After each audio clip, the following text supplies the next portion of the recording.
That's a huge bitch! Spencer!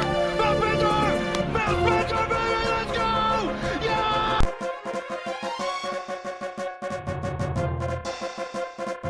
No offense, David Jaffe, but that's bullshit.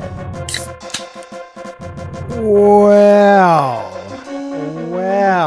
delightful. Absolutely delightful.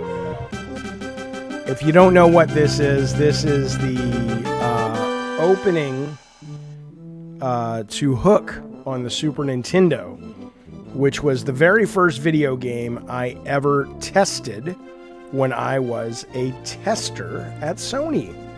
It took me 3 days to get through this. I thought I was going to get fired because the other testers took about 3 hours to get through it. But it's good. It's a good game. The movie, the movie Hook, I don't know. Yeah, that was Hook from the Super Nintendo. I don't know. There's a lot of 90s kids that look back at Hook with great fondness, which I get. I haven't seen it in about 10 years. I certainly don't think it's one of Spielberg's best, but it has a lot of great imagination, and it's got a great message, and it's got a lot of heart, which I love. So I may be watching it again pretty soon for sure. I was on the set of Hook for a day. I snuck onto the set of Hook for a day, and that was really cool. That was because it's the dying age of Hollywood where they actually built all of that stuff. They built the pirate ship. They had animals running around the set. The animal wrangler pulled me aside and said, "You can sit with me and just pretend you work with me. Don't worry about it." But yeah, so that was Hook anyway. I was playing this game recently because I've been thinking about going back and playing some games that I tested when I was with Sony, and I was pleasantly surprised. Well, surprised the wrong word. I always knew it was a great game, but I was pleasantly surprised that it holds up, and it's genuinely compelling and interesting. So I'm a fan. I'm a fan of it for sure. They also made Skyblazer. Those are the same guys that made Spawn for the Super Nintendo, if you would like to know, which Mike Guillaume of Warhawk fame and Jetmoto fame worked on that as well. All right, my friends, welcome to Gabbin' Games for the 29th. We're closing in on Halloween. I appreciate you being here. I'm sorry I'm late, but a couple of things happened this morning that I just needed to do before I felt I was properly equipped to talk to you fine fellows and filettis about the wonderful world of the video games. The first one was I finally was able to connect to the Capcom servers, and I spent about an hour playing through the Monster Hunter Wilds demo, which was it's fair to say that's the first time that I have played a Monster Hunter game. I've messed around with it before, but it's the most time I've ever spent consistently with Monster Hunter. I thought it was pretty good. I don't know if I will be getting, I'm going to show you some stuff a little bit later in the stream about it, because there's definitely stuff to talk about there. There's so much to play right now. I don't know when it comes out if I'm going to be able to make the time and dedicate the time, but we'll see. But I want to show you some stuff coming up. Fupy says you need to take a 3-hour class to learn the controls. I mean, I think the last I heard, Capcom was thinking of this as kind of like a jumping on point. So the tutorial is pretty good for what it is, but I definitely do not want to be playing this game with a controller. I will be getting it. I believe it'll be on GeForce Now, but regardless, I'll be playing this on PC because there are a lot of controls, and I don't know how complicated it is. It's just every little advantage I can get. Speaking of which, the other reason today's show's a little bit late is I was playing Call of Duty multiplayer, and we'll talk about Call of Duty in just a second, but last night I finally went to Amazon. I said, I can't play this like this. I have to get a better mouse. And I picked up, I don't mean like a fancy mouse, but I picked up a mouse that has more buttons. So now, now I'm able to reload and melee and throw mines all on the mouse. And boy, no shit, Jaffe, it makes a difference. Delightful. Absolutely delightful. That game right now, well, we'll talk about it in just a second. I do want to tell you one thing before we get into the proper show. I want to show you something. As some of you who watch the stream on the regular know, I am getting into more and more of the Dungeon and the Dragon. And it's just so creative and it's so cool. So of course, inevitably, you know, when you go down rabbit holes and you really get into something, you start following accounts. I've played live D&D the last month more than I ever have in my life. I love it. I'm going to be playing another campaign in November, which will be streaming. And it's just so creative. And you can kind of create whatever you want. And they're just the crazy monsters. Look at this thing. A female vampire in D&D's whose head detaches from her body every night, complete with all the organs attached, and flies away. That's a real fucking monster in D&D. How cool is that, man?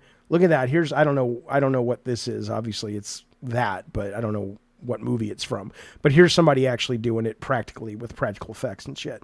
I just love it so much. I'm hook, line, and sinker into the Call of Duty. Yeah, Venger rules. I know Venger, absolutely. The bad guy from the cartoon.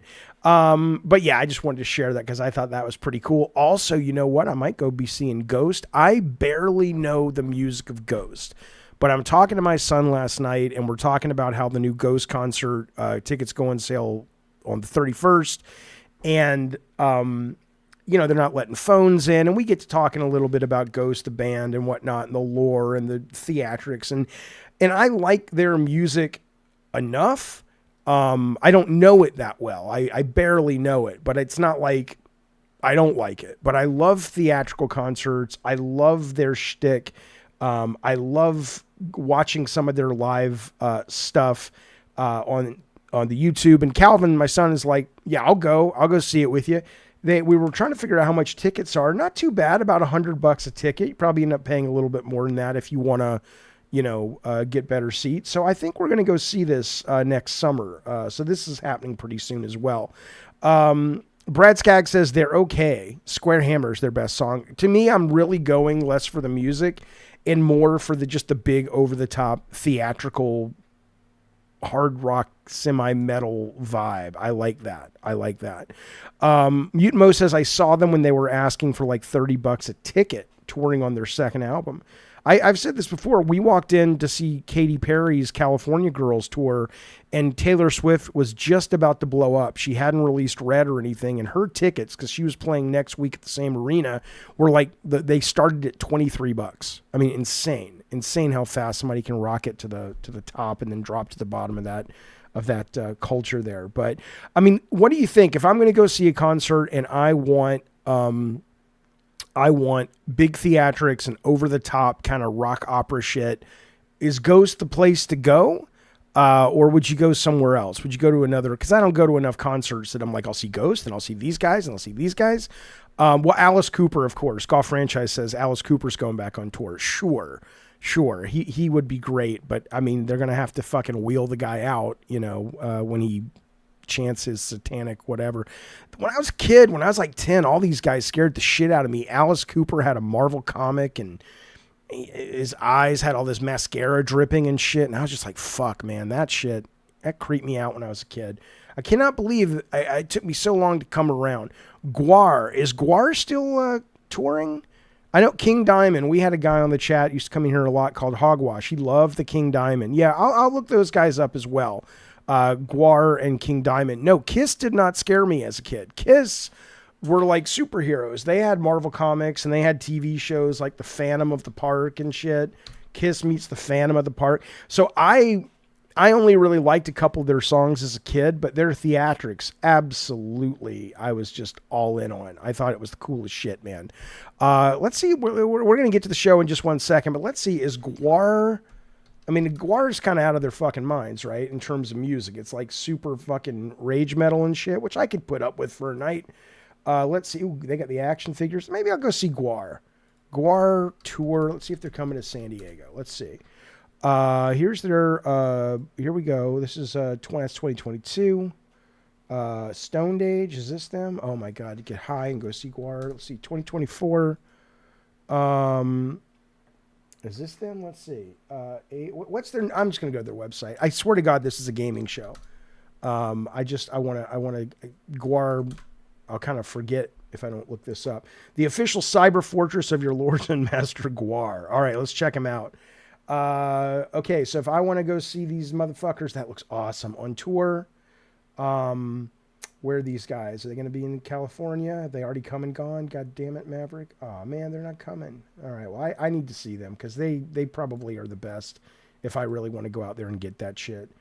Look at that. That's cool. That's cool. All right, let's get to the show, my friends. Welcome to the video game show that is and always will be the Gabbin' in the Games. You want some... We're gonna start, because we have some obviously bad news regarding Sony.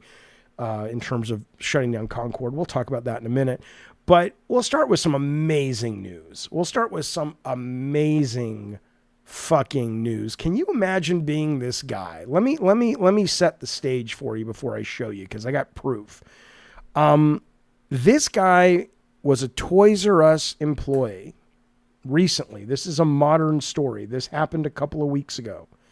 And he's cleaning... And he finds a video game, totally shrink-wrapped, boxed, unopened, of course, under one of the Toys R Us shelves, right? It's insane what he found. Can you guess the game that he found? It's not like Zelda Gold. It's not that great. But it's pretty amazing that this motherfucking thing was... I didn't know there were Toys R Us still in business. It might be Canada, yeah. But it says Toys R Us employee found this hidden under the shelves. It had been under there for 20 years.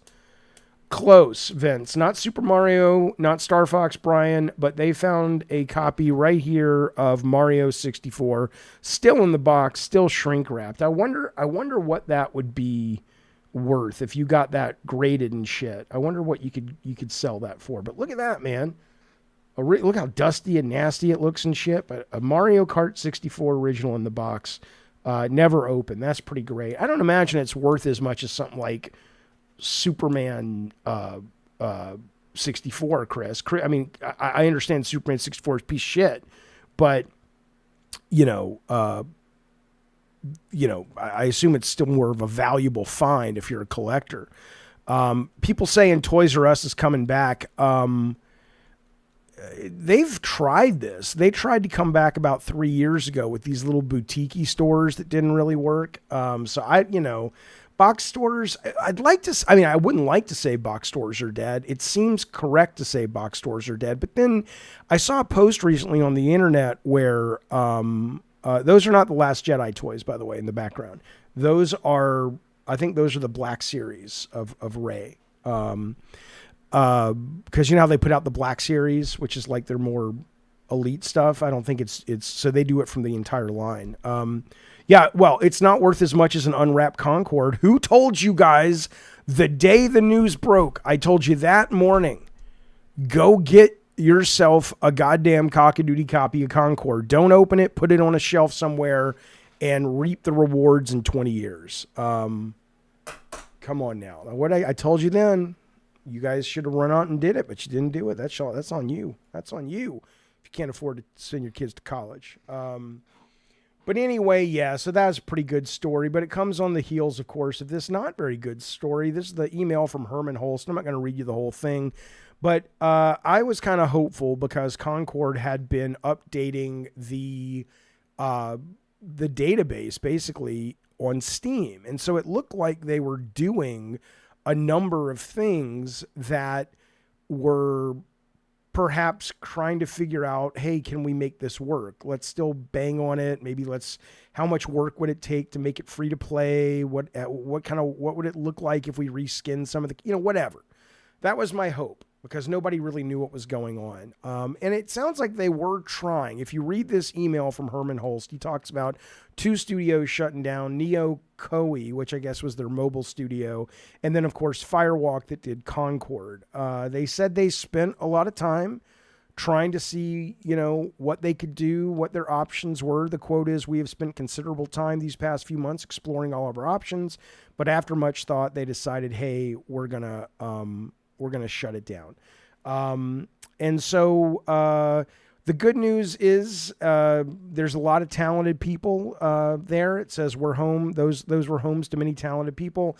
We will work to find placement for some of those impacted within our global community of studios where possible. I mean, that's probably the best you can hope for. Is if they're going to shut down, at least they recognize they have some real valuable experienced members that really could be utilized, and other studios could benefit from their experience and their talent. So I'm glad to hear that. But yeah, I mean, it's, look, you got to try things.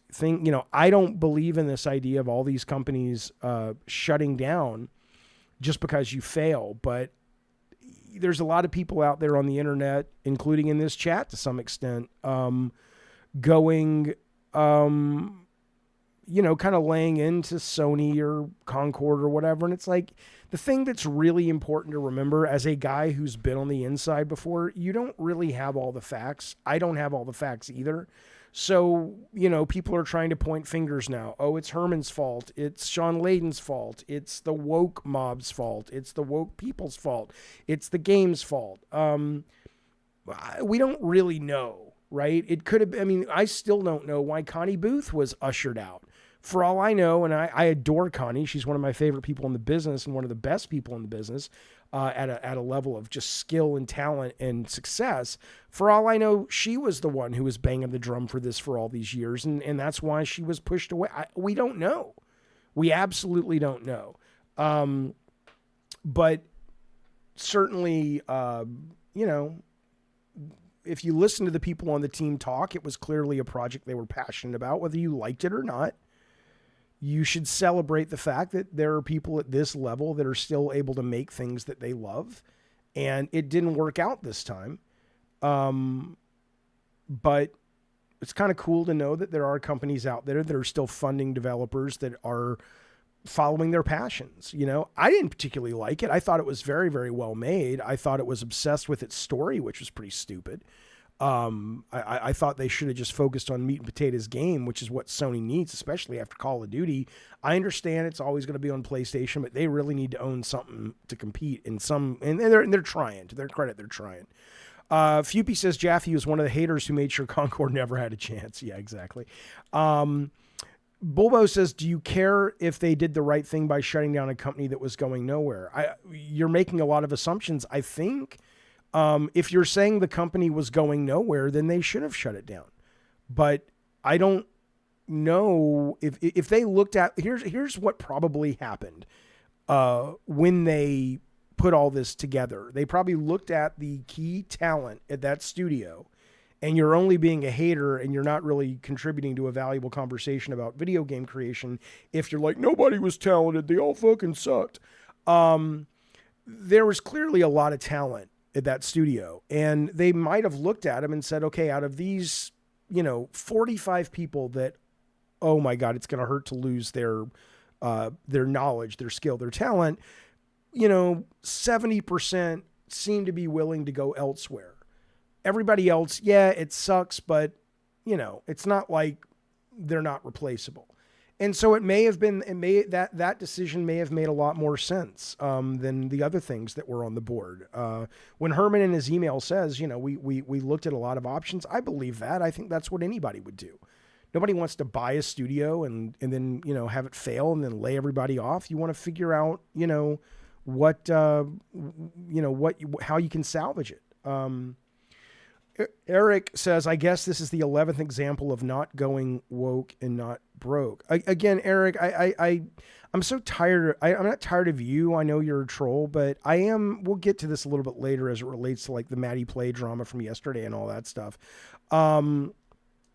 Okay, Movie Maniac says the Mario Kart pick was from Reddit 6 years ago. I Googled it. I'm a super nerd who knows the red TLJ logo. Okay, so then the question is still, though, you're still talking a game 6 years ago. Mario Kart 64 came out, what, in 1996? So this was 96, 2006, 2016. It's still over 20 years old. But I think Rockstar and Epic Games are on top of the industry right now, says Brad. Possibly, maybe. Depends what kind of game you're talking about. But certainly Epic is doing some amazing stuff. Okay. The Concord artist fucking hated working on the game because Sweet Baby... okay. Addy Pie, this is one of those days, because you and I have talked offline, like when you called in on the Discord and I was playing Star Wars, and you seem like a normal, nice human. Please be that today. I don't have the patience today for this. And so it's not like I'm going to ban you, but if you're like, why is Jaffe ignoring everything I say? It's because I'm in one of those moods, right? I'm just in one of those moods. I'm not in a bad mood, but as the election gets closer and I see more of these fucking cockroaches crawl out of the woodwork in terms of just being cruel to people, it makes it harder to put up with the trolling. So do that at your own expense, or do that on your own time. Sorry, but I assure you, the Concord artists, Sweet Baby Inc. did not control the designs. Let me make this really, really fucking clear to you guys who actually are still. I'm just going to start calling it like I see it. Not that I never did, but I'm going to stop worrying about being nice for a little bit. You're a fucking idiot. You are. Listen to me, my dear friend. I don't know who. I'm not talking to Addy Pie specifically. Anybody out there that's watching this, I need you to really listen. I've had over 20 years of experience making video games at Sony. Okay, when I say this, you're not going to get much more inside than somebody who actually was on the floor when they were contracting with Sweet Baby Inc. than me. And I've talked to people who were on the floor and they've said, no, that didn't happen. I want you to listen to what I'm saying here.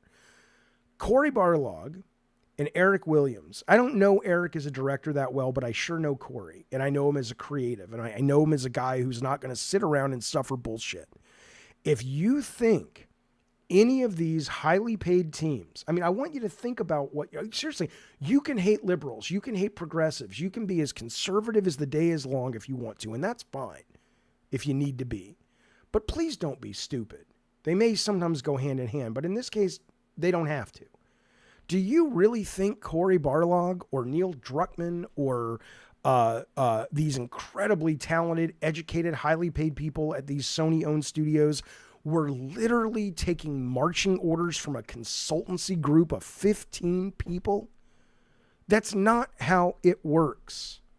That is simply not how it works. Now, Cory Barlog could have woken up one day and said, you know what? I would like to be the most progressive woke person on the planet. And that's great. He has that right. And I would like to infuse my titles, and I would like to hire consultants for Eric to work with on God of War, or for the team that was leading Concord to work with. Not that Cory did that, but whoever the Cory equivalent was, or the Eric equivalent was on Concord. Maybe they did that.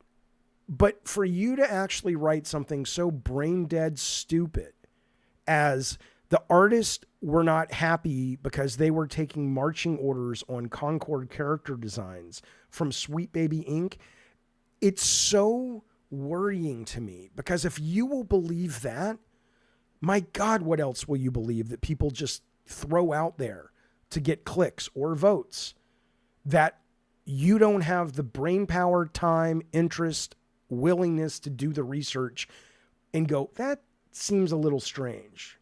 Cory Barlog worked his ass off to get into the position he's in. Now he's going to sit back and go, I don't know what to do. Somebody come help me design my game. Somebody help me write my game. I worry you're stupid. I worry you may be stupid. And that's okay. Nothing's wrong with being stupid, but please don't get it on the rest of us. Accept the stupidity. Be okay with the stupidity and go, yeah, I'm just not a very smart guy. I'm not very maybe I'm really smart when it comes to math, right? But I'm not so great at the social cues, or I'm not so great at the media literacy. That's okay. I'm terrible at math. I have no shame in that. But let it go. Because you're making the rest of us feel uncomfortable being around somebody so fucking stupid. That's all I'm going to say on that. Right. Jonathan says, can a game just not do well? Does everything have to be blamed on something being progressive? People, please seek therapy if you're this angry. Absolutely. Cosmic, it doesn't work that way. I'm going to give you some more life lessons or creative lessons. I know you're not a kid, but I'm going to speak to you like you are because of what you wrote. Stupid move to mix business and politics. Yeah. If your number one goal is to be a business like McDonald's, and you make widgets, you're absolutely right. If all you are about is, I want to make money, and you're making widgets and you don't care, and a lot of the stockholders feel that way, and that's fine. Cool. Then you're right. Don't mix the two if you can help it. But if your bread and butter is hiring creative, talented, very intellectual people and very connected to the zeitgeist people to create business/art products, then you're always going to get politics and art. It may not need to be as overt as some of it has been. I agree with that. But, you know, I saw a great, I don't remember, it was some comic book writer tweeted this, but he's like, you know, and it's kind of cliche. I'm not saying anything. I'm not going to like wow you with like, I didn't realize that, Jaffe, but seriously, to have it pointed out, it's like Star Wars was about fighting fascism. Spider-Man and the X-Men were about being bullied and being outsiders and no longer, you know, and standing up to your bullies. Black Panther was founded because Marvel Comics wanted to create something for black superheroes or for black kids, a black superhero for black kids because they weren't represented. You make this assumption that there was some amazing time when this wasn't the case. I'm sorry, it wasn't. But I will agree with you. I will concede that some of it's just bad writing, but let's blame it on bad writing. Can we not just do that? Let's just blame it on bad writing. Let's move forward. Let's do that as well. Well, I'll get to the chat. I've ranted a little bit. Let me hear what you guys have to say.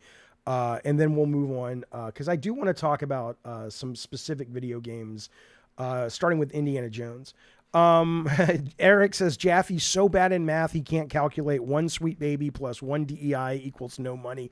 Again, first off, I don't even understand that, but I would say to you though, seriously, I think you're full of shit. Look at Star Trek. Star Trek, of course, Lucas. Star Trek's super progressive. And again, it doesn't have to be. Go make some. You know what I was watching? I wanted to love this show when I was a kid. And I just didn't like it, but I love the idea of it, which was a show that came on in 1981 called The Fall Guy, which they made the movie out of, right? Which is about a stunt man. I'm like, oh, I love Hollywood. I love stunts. I love the Dukes of Hazzard. It just wasn't for me. But I saw a tweet yesterday that this was a show that came on television, 30, 40 years ago. It was like anniversary, whatever. And I'm like, you know, there is entertainment for people that, you know, really want that extracted. That was it. Twisters that I saw this weekend. You ain't going to get more. You're not going to get more of the pro go woke, go broke in terms of I don't like woke shit shoved down my throat quote. Then, you know, go watch that movie.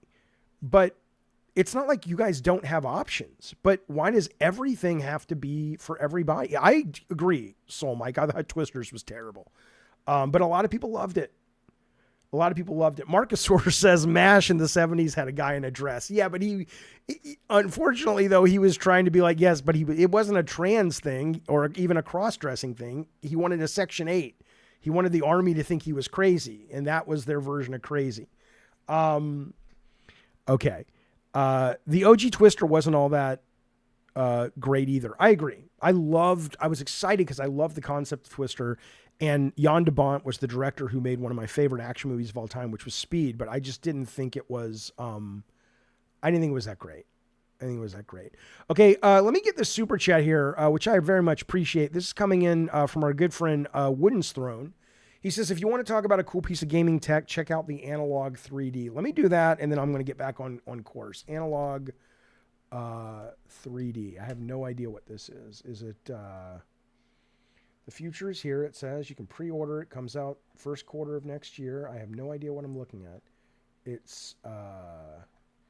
Are they going to show it to me? It's a controller. What the fuck is it? 3D OS. Okay. It's an evolution, the scholarly operating system for playing and experiencing an entire era of games. Loaded with features uniquely crafted for N64. So what do you just plug your carts in? And it's just like an N64 that you play on your TV with a new controller and new tech? That's cool. I mean, I can just emulate it, but, you know, that's cool, I guess. If I'm understanding what this is, it sounds like I am, but it's staggering Nintendo would let them do this. It's 100% compatible with every original N64 game.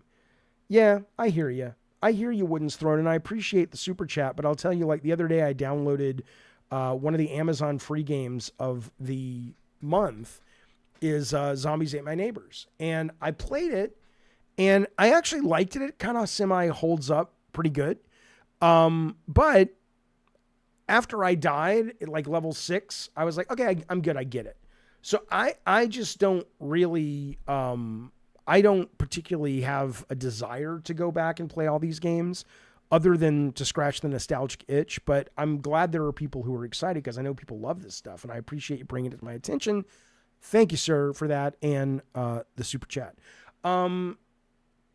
I'll pop my member milestone chat later in the show, says Mutant Mo. Okay, buddy. Thank you, sir. Whenever you're ready, man. It's yours. Do it when you want to. Jonathan Holland says all people in creative industries lean progressive. Not all, but there are a lot. And, you know, doesn't mean, though. All right, Brad, good to see you, buddy. It certainly doesn't mean that a group of people that are more conservative can't and shouldn't get together and make products and make games and make art for folks that are, you know, more aligned with their view of the world. That's totally fucking fine. I mean, to me, if it was really something people cared about, that's what they would be doing. They would be kind of going off, in that direction. But, you know, to each their own. Listen to this, my tiny humans. I got to tell you something. Well, no, not yet. First, we'll talk about this. Indiana Jones, The Great Circle. All the previews dropped this morning. I have not really wanted to spend much time with them because I love Indiana Jones so much. And I've been a fan my whole life of this character. And the movies, the last 2 movies are abysmal. They're terrible. They're depressing. But I still love this character so much. This character is... I don't know how fictional characters work in the sense of... There are just a couple of those fictional characters, certainly that I have, that I assume everybody has, but I have that to me feel more than just imaginary characters. Like they feel like totems or something to me that really grounds me and connects me to my essence, right? And so I'm in the instant it's available to play. So I don't want to really spoil it a lot. The one thing I've kind of seen is most of the previews have been really, really good. But there is clearly, at least in the first 3 hours of gameplay, there is clearly a focus more on stealth. And it's not that I needed it to be a Machine Games shoot 'em up like Wolfenstein, but I don't tend to like stealth that much. And so I'll still play it. I'll still love it because it's indie, but I may not love the game, but it sounds interesting. I love that it was first person. I know a lot of people don't like that, but I think that is, you know, and this is what's interesting too. A lot of times you guys talk about art, right? You know, and it's like the developers should be able to make what they want. But the minute the developers do something you don't like, you shit all over them, right? A lot of people have been like, this is stupid that it's first person.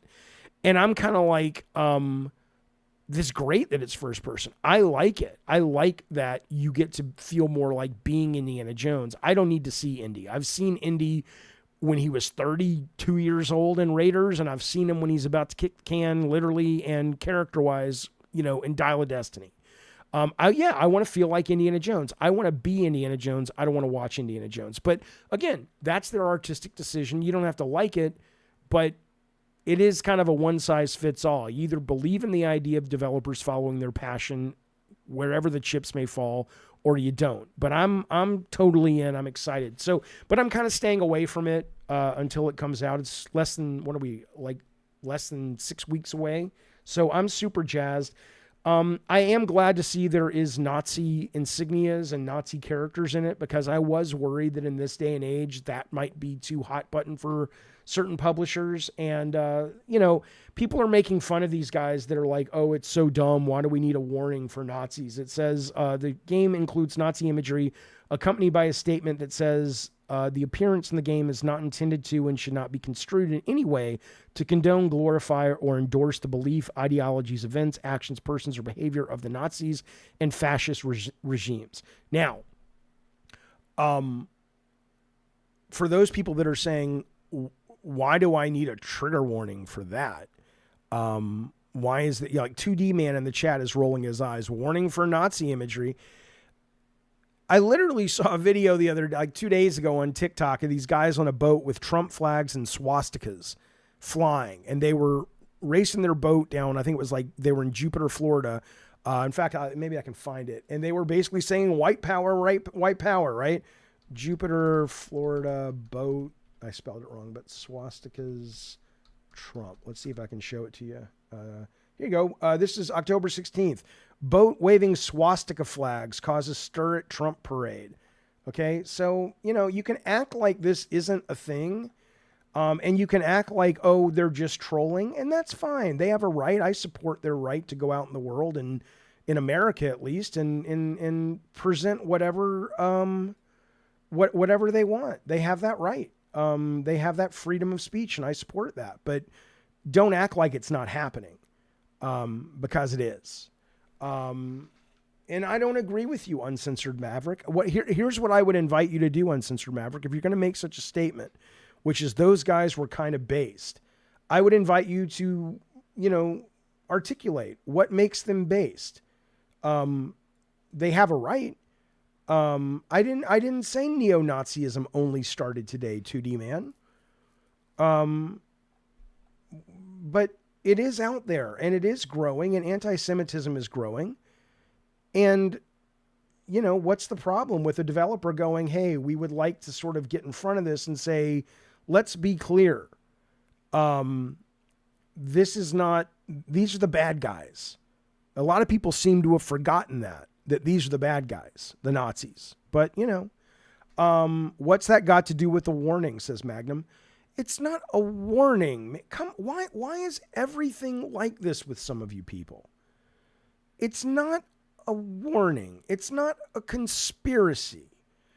You are dealing with a culture right now that basically has allowed not far-right Republicans, but people who literally believe in white power to become a semi-valid choice for people, especially younger people.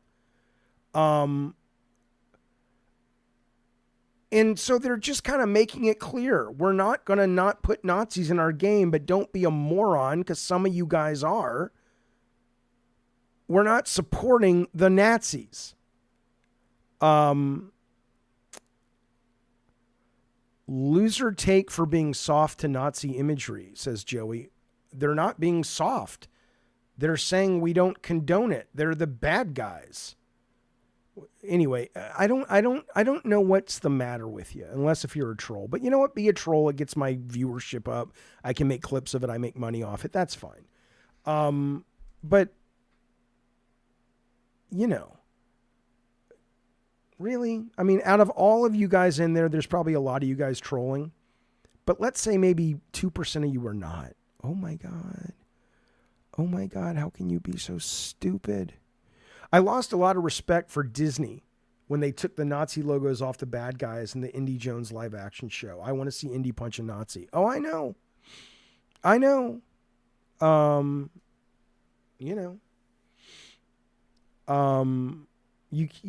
one's, I mean, I'm glad they put it in there. I'm glad the Nazi imagery's in there because they are the bad guys in the game and it should be in there. And I'm glad they're also making it clear because there's a lot of fucking stupid people out there. So, sorry that there are people that are so fucking stupid. Johnny said, no one cried over the Nazis in Call of Duty Zombies. No one's crying over the Nazis here. They're just saying, hey, there's got to be Nazis. Don't take it the wrong way because a lot of you are stupid. Oh no, this is more of a problem with people not liking these unnecessary warnings. So what? No offense, Joey, but your entertainment's going to be, harmed. Look, I don't like the fact that we live in a country that is so fucking stupid that we have to let people know, hey, your coffee's going to be hot. Although I understand that lawsuit. I saw the documentary, blah, blah, blah. But as long as we live in a litigious society, as long as we live in a clickbait society where hate leads and gets the clicks and gets the money, this is sort of the world we've built for ourselves, is what I would say. There's always going to be a don't give them a platform argument, so it makes it easy for the trolls. I'm happy to, well, first off, they deserve a platform in America. Any idea deserves a platform in America, including, and if not especially, horrible ones like Nazi ideas.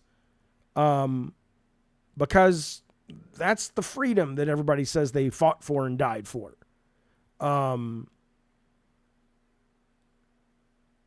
Cameron says it's a warning that there's politics in the game. Don't you people claim to hate politics in games? Shouldn't you be glad there's a warning? The fact that it's even politics suggests there's at least two sides.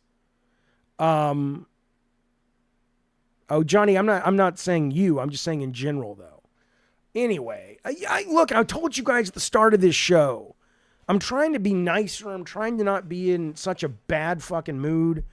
But it's election season, boys. And so, you gotta, if you come here, just know that I'm a nice guy. I usually support everybody's right. I always support everybody's right to have an opinion and share it, even if I hate it. But the next week is going to be rough because all this stuff is amplified. It's got gasoline poured on it because of the election. Jaffe, why are we worried about the warning? I'm not worried about it. I think it's great. I think it's great because I put a video out the day they revealed the original trailer. And I said, I'm bummed I don't see any Nazi stuff. This is terrible. They're Nazis. Can we fucking kill Nazis? And some people were like, oh, well, no, they have Nazi insignia. It's just not the swastika. So I'm glad this is there just because it tells me, hey, there's going to be Nazis. I'm sad there needs to be a warning, but we live in a country where we are surrounded by a bunch of fucking idiots. But Jaffe, you still want these Nazis to have free speech, their free speech to be defended. Yes, I do. The minute that we already have laws to stop them from acting on their horrible ideas.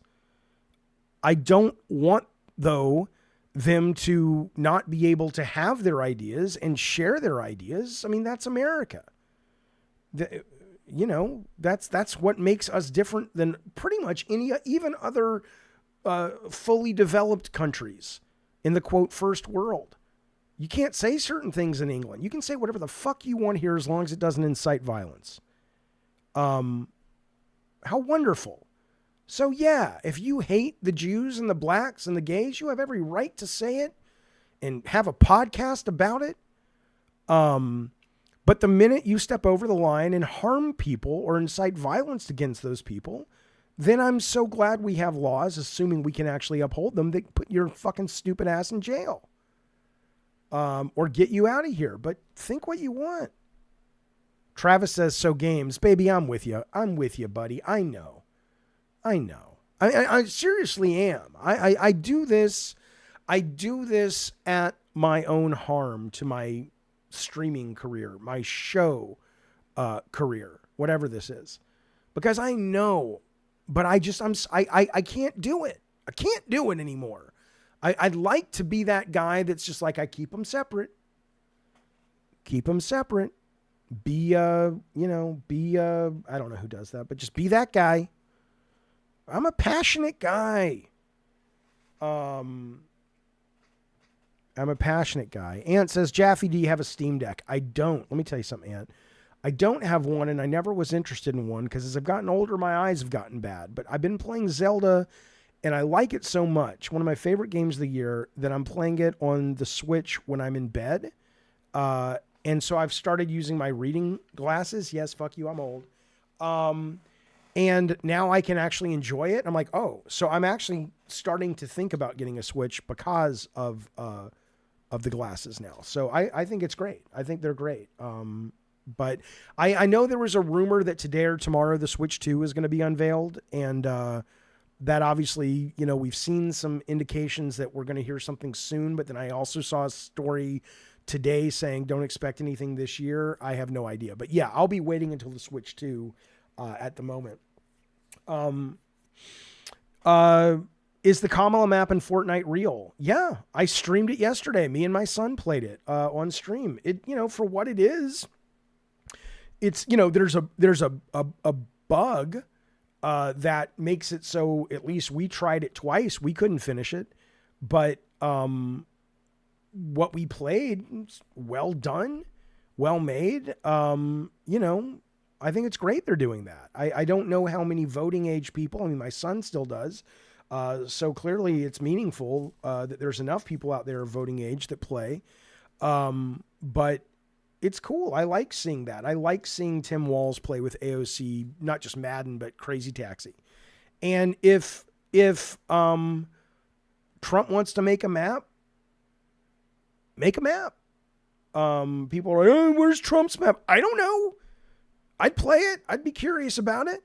But I don't think it exists yet. You know. Yeah, Lutron says, I'm looking forward to playing a shit ton of PS5 Pro patch games. They haven't said shit about Returnal. That's a bummer. Yeah, is Returnal... Returnal's not even on PC, is it? I'd love to get Returnal on PC and get a mod that makes it, you know, gives it more checkpoints. I need something to be happy. Come on, man. I talked to you live on lunch the other day. You're a smart guy. That's a dumb question. You know I love you, buddy, but come on. Is there a possibility in the future that people will again be free to make the games they want? That never existed. That never, ever existed. There is this concept that a lot of you guys are walking around with, and I assume you're serious about it because I see it pop up enough, and from smart guys like you, that I'm like, maybe people really think this was real. When look, when I sat in Sony Music around this big table that looked like a CD, and we went around pitching to marketing, the head of marketing, our PS1 ideas. That was a meeting where people were disappointed because he said no. And people like me, all I had to do was say, it's Mad Max in a city in 3D. And he said, yep. Right? There's always been gatekeepers to the money in any art form, unless you're talking about indie games that are self-funded. Like I have a guy right now on Brain on Games. It'll be a really great conversation, really great game called Bizzed, and it didn't do that well. And I had him on the show and we did an interview. It's up for members right now. It'll be free for everybody next week. And you know, he made exactly what he wanted. Spend his own money, put his own game out there. Didn't do that well, but it's a great fucking game. That has always been the case with art. But the idea that there was ever this time that we lived in, certainly not in video games, where people would just wake up and go, I'll make whatever I want. Where is that? Seriously, where does that exist? It doesn't. It's certainly not when I was in it. Capone says, I hate Jaffe paywalls. Well, then fucking pay for your entertainment. Jesus, of course you hate them. It's friction. You're meant to hate them, but you're meant to like the free product enough that you eventually open up your pocketbook. Yes, I said pocketbook, you son of a bitch. You open up your pocketbook and you say, you know what? I want to support Jaffe. I like what he puts behind the paywall. I want it soon. I don't want to wait for it. I'll give him $4.99 a month. So he keeps doing this. So shut up. Indie games are shit hot right now, says Ant. There's always something new and interesting. You goddamn right. You goddamn right. If people aren't playing indie games, they're missing out on the best games in the business right now. It's very true. Very, very, very true. I agree. Okay. You guys are telling me Returnal is on PC. I don't know if you're telling me the truth. We're going to look that up. Is Returnal on PC? You may be right. It is on Steam. Okay, so Returnal, can I mod it? Mod with checkpoints. Oh my God, are you telling me there's a mod that adds checkpoints? Okay. Then fuck yeah. I loved Returnal, but I could not finish it. And I am so glad you bring that to my attention, Carlos. Thank you, buddy. Because you goddamn right, I'll be picking that up tonight if I can find a... If I could find a fucking mod to give me, I don't want it to be any easier. I just don't want it, and I don't even mind that it's a rogue. I just don't want it to be so fucking frustrating. And I get it. Yes, I'm bad at games. Yes. Jacob Martin, you say that like it's a bad thing. I've never made money being good at games or bad at games. I've never gotten laid because of it. Nothing in my life is better or worse because I'm good or bad at video games. I don't give a shit. I love them though. And so Jacob says, Jaffe's bad at games, needs checkpoints. Yep. I'm also 53, but even when I was 23, I probably needed checkpoints. Yep. You got a problem with that? Jacob, call into the show. Let's talk about it. What a weird, dumb, unintentional flex of your stupidity and idiocy, sir, that you would stand there and act as if being good at video games is some sort of badge of honor that I should covet. I think you may have rocks in your head, sir. Literal rocks in your head. You know what? When I was a kid, I popped a wheelie on my bike, Jacob, cut my knee wide open. They take me to the ER, you know, it's because I'm not going to go to the fucking doctor. My mom's like, oh, you might need stitches. It's pretty bad. I go to the ER. They send in these learning doctors, and they start prepping to sew my leg up and stitch it up. The doctor comes in. He says, what are you guys doing? And they say, oh, we're about to sew up this kid's leg. He sliced it doing a wheelie on his bike. He says, well, are you going to take the rock out of his leg first before you sew it up? And they're like, what? And he's like, there's a fucking rock in his knee, dude, from the gravel. They were going to sew my fucking leg up with a rock in it. Can you imagine the infection? Probably would have lost my leg. Uncensored Maverick says, being good at games allows you to enjoy them more. Shut up. I've loved them since 1975 when I played my first one. And I made them. Trust me, I've enjoyed them just fine. Speaking of Jacob and Uncensored Maverick, speaking of my dearest delightful friends, see, we can disagree. We can disagree and still be pals, can't we? Can't we? Okay. Listen to this. I'm going to tell you something. This may be my game of the year. People, I mean, I don't know what my game of the year is. I got to spend some time thinking about it. Thank you, Da Vinci. Boy, this is a game. The multiplayer is absolutely crackerjack balls to the wall phenomenal in the new Call of Duty. It is the most addictive video game. It is one of the most addictive video games I have ever played. And especially now that I've got my mouse set up and everything is on the mouse, so I'm doing the slides and the dives. I mean, there's the dives I still don't quite get.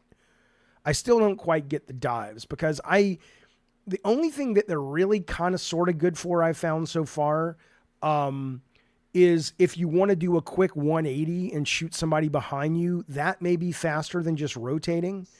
But I have my mouse settings so high that I'm like, I can look to the left and shoot and look to the right and shoot faster than it takes me to dive and then have to get up. But the slide, baby, that slide, and then you get it, the melee and all that on the mouse, it is delightful. It is so good. I agree with somebody in the chat that said the maps aren't great. The maps are not as good this year at launch as the ones that they launched with even last year. I know a lot of people didn't like Modern Warfare 3. I thought the maps in 3 were better than this.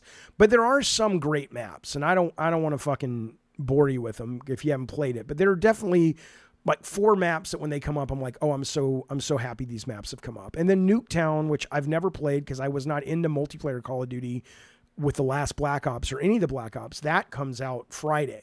And the other thing that's really cool about this, obviously it's on Game Pass. The news came out that it's Call of Duty launch week, at least in Britain, box sales, whatever. But it still usually gives us a decent idea of what to expect when the big numbers come out everywhere else in digital and box. They said that it's 10% lower sales, but obviously they're like, yeah, because of Game Pass, right? So I'm not entirely sure, did this get people to subscribe? I'm sure it did. Did it get people to buy Xboxes? God, I hope not. Maybe after Indie and Stalker, which I hear is great, maybe it starts to make sense to rethink buying that hardware, but I don't know about that. We'll have to see, but I can tell you that what I do love about this is they've announced a new map coming out Friday. I think even today there's a new weapon or mode or something. There's a new mode coming, and they've always been great with seasons in Call of Duty. We have season 6 right now going on Modern Warfare 3, and that's less than a year old. So because they're going to want to keep people subscribing, they're probably going to even push that more. We're going to see more and more stuff more frequently so people don't quit. But I'm very excited to see what this does for Game Pass. Stalker 2 is coming to PlayStation. Yeah, so is Indiana Jones. Avowed is probably coming to PlayStation. But you don't have to spend $70 on it. You can get it on Game Pass. So Johnny says Silent Hill 2 will win Game of the Year. What Game of the Year are you talking about? Are you talking about Keeley's show? I think honestly what you're going to see is Silent Hill 2 not getting Game of the Year. I think you're going to see it coming down to, it's probably going to be Metaphor ReFantazio. Every journalist, and those are the ones who tend to vote or who get to vote in that for the most part, are losing their shit over that game. So it would not surprise me, or Astrobot. It'll be Astrobot or it'll be Metaphor, the two that kind of bang heads against each other. Space Marine 2 is fucking fire. Oh, I hear it's great, and I have it, but I haven't spent much time with it, but I need to. Jojo D says, doesn't Call of Duty charge more for better audio? It's a dick move. It is a dick move. I hate that. But here's the weird part about it. You're not wrong. What he's talking about, if you don't know, is there's an audio service that you can get a free trial of, and after a month, you pay $20 a month. And I haven't experienced it, and I haven't heard if it's worth $20, if it even works. But it's supposed to give you a much better 3D sound ability to determine mostly where the enemy is, right? So I'm playing Call of Duty yesterday, and all of us watching on the stream, I was streaming it, people were like, I heard that guy coming. I'm like, yeah, I heard the guy coming too. You hear the footsteps getting louder, but I didn't know if he was in front of me, behind me, below me. Apparently, a lot of people have promised this, and people have complained about this with Call of Duty, that they've never quite gotten that right. This apparently will help with that. And it is kind of bullshit that if it does work, and I will try the free trial, that it's basically pay for power. It's pay to win. But then again, I bought a new mouse last night that has more buttons than my old mouse, so I can reload faster and I can throw grenades faster. So, it's not that I disagree. If you were talking like a pure esport, everybody needs to be on the same playing field. But clearly people don't seem to really give a shit about that. But I agree with you. It sucks, Jojo D. Jaffe says, Johnny haha. It's not Johnny haha. I've been waiting to play Evil West, but keep forgetting, is it good? Because I'm in a linear traditional gamer. 100%. It is absolutely... here's what I would say. If you're looking for those kind of Xbox 360, PS3, 8-hour linear games, certainly Evil West. It gets a little repetitive, but it still will scratch that itch. It's very, very, very good. The other one is, what is Samurai Jack that came out, believe it or not, from Cartoon Network. I don't think that's on Game Pass, but that's another one that I played and I was like, holy shit, this feels like I've gone back in time. Really good, straight to the point. Takes you about 8 hours. You can probably get it now for $10 somewhere, but it's excellent for what that is. But yeah, I recommend Evil West as long as you know what you're getting. I think it's a great IP. I remember playing it and going, I would love to see, I don't think it's going to do that well, and it didn't. I would love to see Spielberg. Like, Spielberg would be the perfect director to get the rights for Evil West and make a movie out of it. It's just a really cool IP, and it's a really fun game, but it does get repetitive. But anyway, Call of Duty, just letting you know, boy, that's the Cracker Jack, baby. There's I bought a new mouse. I like this though. This is going to be interesting to follow. Lou's back. He went on a little adventure. He says, I'm going downstairs. He lives in a penthouse apartment in Manhattan. He says, I'm going downstairs and I'm not coming back up until I find a honey who wants to marry me and make a baby with me. So he's back at his computer. Must have happened. Lou, thank you. 31 months of support. That's the way to do it. Thank you, sir. I appreciate that, man. Thank you, buddy. Call of Duty Black Ops 6 QA devs strike over Activision Blizzard's return to office mandate. Guess what? Who cares? Who cares? Nobody cares. They'll fire you and they will rehire people for the role. If you're the programmers, they care. If you're the CTO, they care. If you're the network team that gets this working online, they care. Nobody gives a Go ahead and strike, QA. I'm not saying they don't have a reason to complain. I'm not saying I'm pro-union.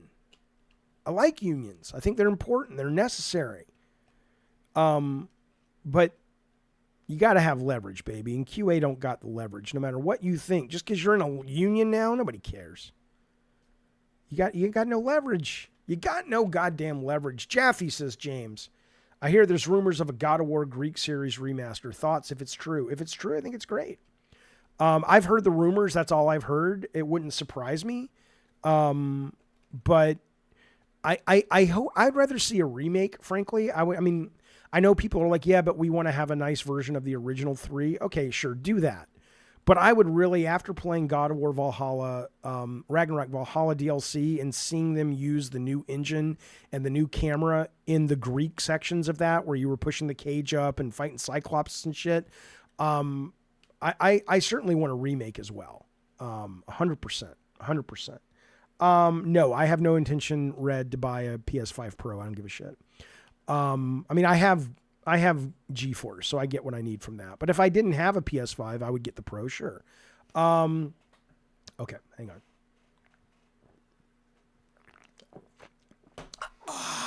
Come on, baby. Come on, baby. Yeah, we talked about the sales. Black Ops 6 Season 1 dated colossal amount of free content tease. That's the other thing I was going to say about Call of Duty, by the way, is the multiplayer, even though the maps aren't great, they will get better, is fantastic. It's fantastic. Zombies mode is fantastic. And again, I've never really played zombies mode, so I was just assuming, is this just more like a horde mode? And apparently, no, it's not. It's, when I played it, it's more like Left 4 Dead. It's really fucking good. And then the campaign, I'm only 4 chapters in. I like it. I don't love it, but I hear it gets really good. So far, that's the weakest part for me, is the campaign, but it's such a great product. It's so robust. Listen to this. One of our long-term, most supportive, most highly contributing members, Mutant Mo, has stepped up and said, hey, I want to let you know, here's the diet soda salute. Thank you for 40 months of support, sir. And here, of course, is the national anthem for the diet soda soldiers. That's not what a cat penis looks like. Oh, I love it. It makes me feel patriotic whenever I hear that. Thank you, Mutant Mo. Thank you for supporting the show, buddy. I love it. Zach says, Jaffe, I'd love to see your own version of the Game Awards. I do that. Not every year, but I plan on doing it this year. So Addy Pie has been a member for 17 months. Thank you. Seriously, Mutant Mo, thank you. Addy Pie, when you're not trolling like a motherfucker, you're a good egg. Here's what he says. He says, Jaffe, and thank you, buddy. He says, what's your most anticipated game of next year? Have you also ever felt like stopping gaming? Lastly, a fortune cookie would be nice. No, it's only for new subscribers. But thank you, buddy.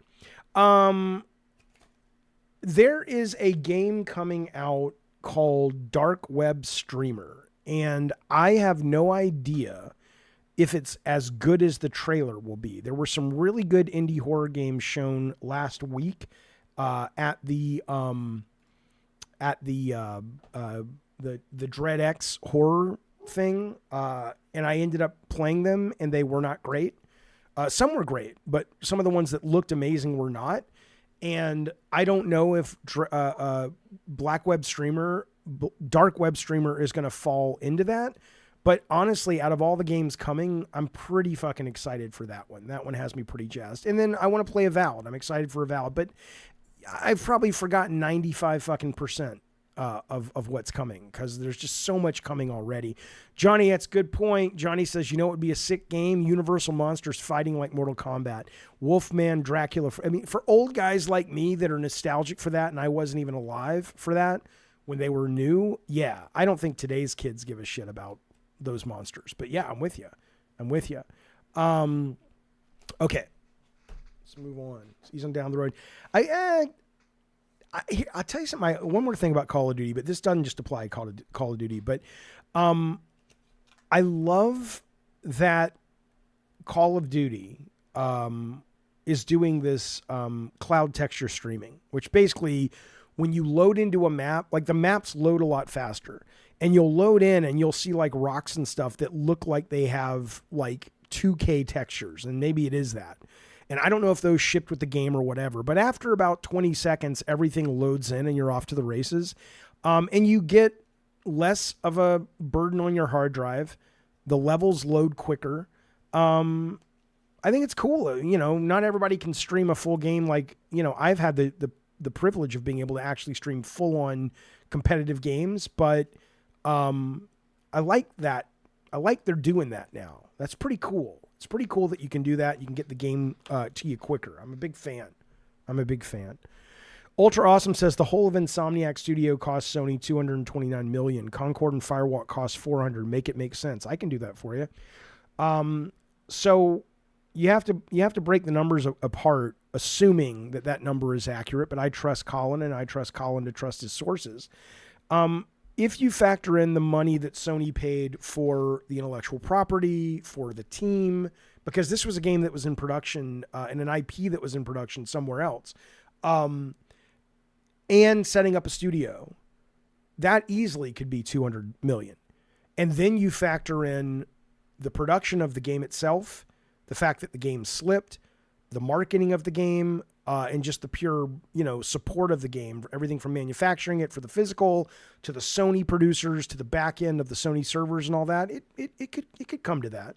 It could come to that, but it's a very different, you got to factor in that they were an acquisition, as well. So, okay. But anyway, I do like that cloud streaming. Listen to this.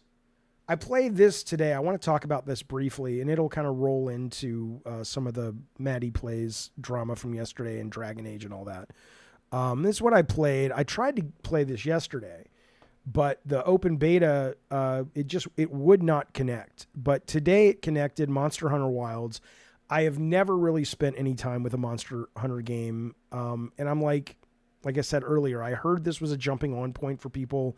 And the game looks so fucking beautiful that I said, I got to try this. I got to spend some time with it. So I played it all. They have 3 chunks to this.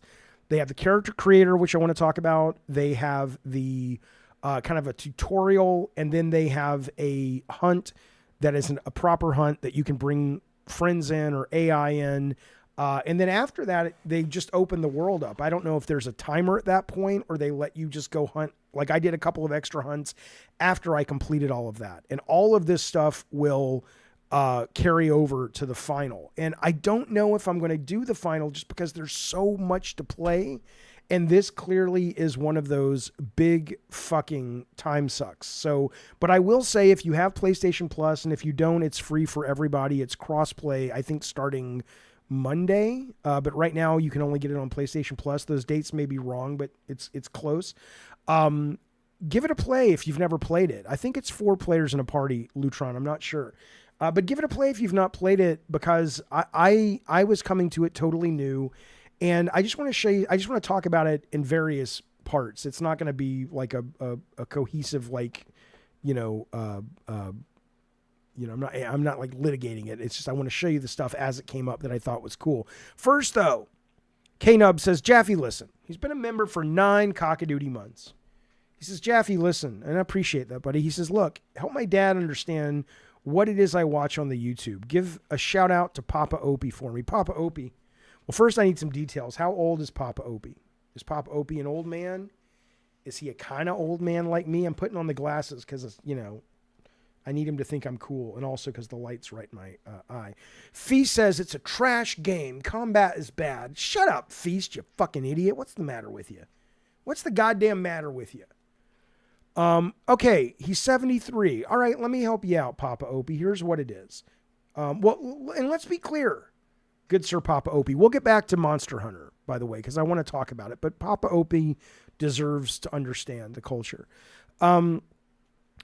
For the longest time, I would not watch a lot of YouTube either because it was a lot of loud, obnoxious people. And he's like, well, that's you, Jack. Shut up, Papa Opie. There's a lot of people doing the, but now it's actually much more, now it's like people say, it's one of the biggest search engines in the world. If you want to know how to fix your car, if you want to know, I don't understand how to vote in California, do I take my ballot, this, that, or the other. It's a wonderful, or I'm struggling with my algebra homework, right? So you can pretty much search whatever you want and get a lot of help, which is great. But beyond that, here's what I'll tell you. You're a little older than I am. So you remember, good Sir Papa Opie, you remember the days where you had NBC, ABC, CBS, PBS, and that was it. And the nice thing about that, of course, was everybody drank from the same well. You came to work the next day, everybody's talking about last night's episode of All in the Family or MASH or whatever. Leave It to the fucking Beaver, whatever. And we lost that to some extent, at least in the real world, not the digital world. But what's amazing about YouTube or Twitch or any of these things is it's kind of like, I know like Wolfman Jack, right? It's kind of like when we were kids before we had, the internet, we had disc jockeys, we had VJs on MTV, we had people that you could connect with that weren't so up on high like movie stars. And you could still, these people did their research, they knew things, they were connected. So it's kind of like that. But it's much more specialized. So it would be like tuning into a DJ back in the day that you really like. But now, not only do you really like the DJ, but that DJ only plays specifically the genre of music you dig. So it's not just like Wolfman Jack playing rock and roll. It's Wolfman Jack playing rock and roll in these two subgenres is what I would say. K-Nub says, that's great. Thanks, Jaffe. His dad just passed away. He's like, dude, you talked for 3 hours. He couldn't keep his eyes open and he died. You just killed my father. Sorry, Papa. All right. Matty's response. We'll get into Matty's response. Don't worry about it. Let's get back to Monster Hunter now that K-Nubs' Papa has taken up all the energy. Jesus, thanks a lot, buddy. Okay. So anyway, there's Monster Hunter. I'm impressed. I don't know if it's going to be the go-to for me just because there's too much to play. There's a lot of competition, but it's one of the most popular games in the world. I want to talk about a couple of things, though. Color blindness this is their options. I just want to talk about this arachnophobia assistance thing first. I don't have a problem with it being there, but why is this the go-to thing? I saw today that it's also in like Call of Duty Zombies or something. There's a lot of people that are scared of things. People are scared of drowning. People are scared of heights. People are scared of clowns. People are scared of being homeless.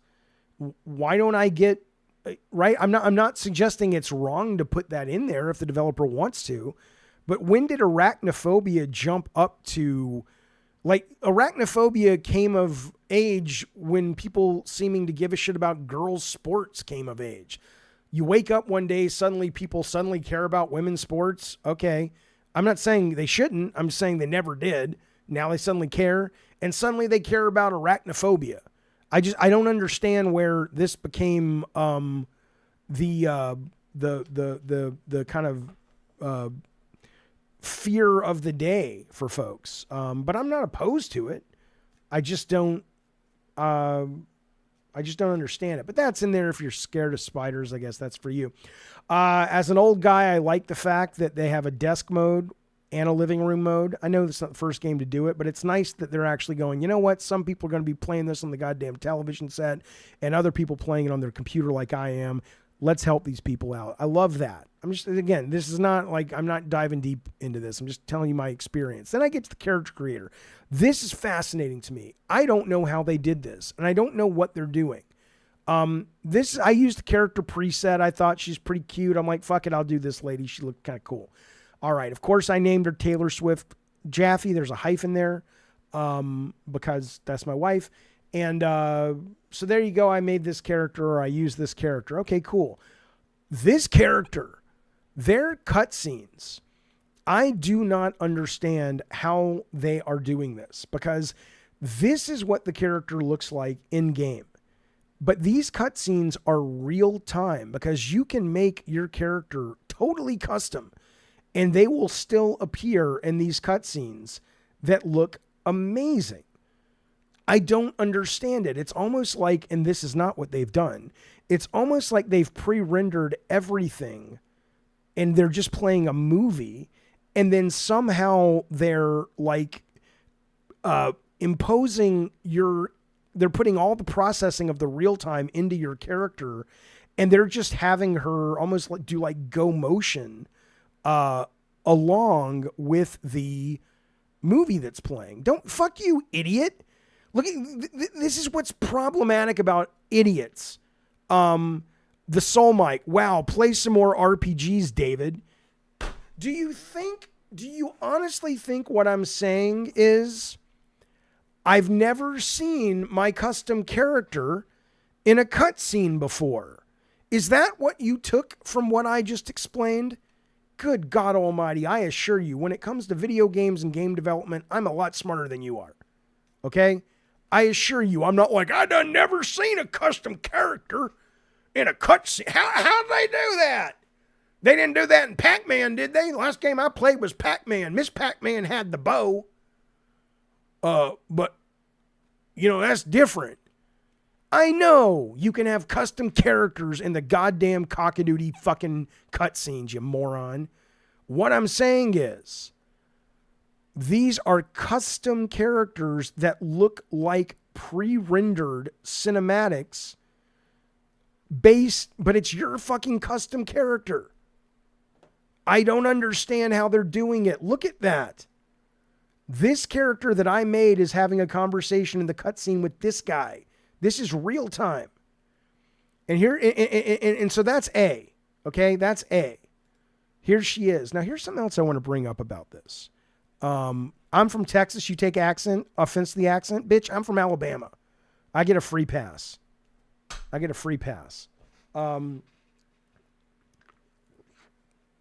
this is what's got me thinking.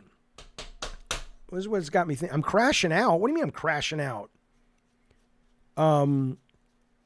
Jaffe's, what?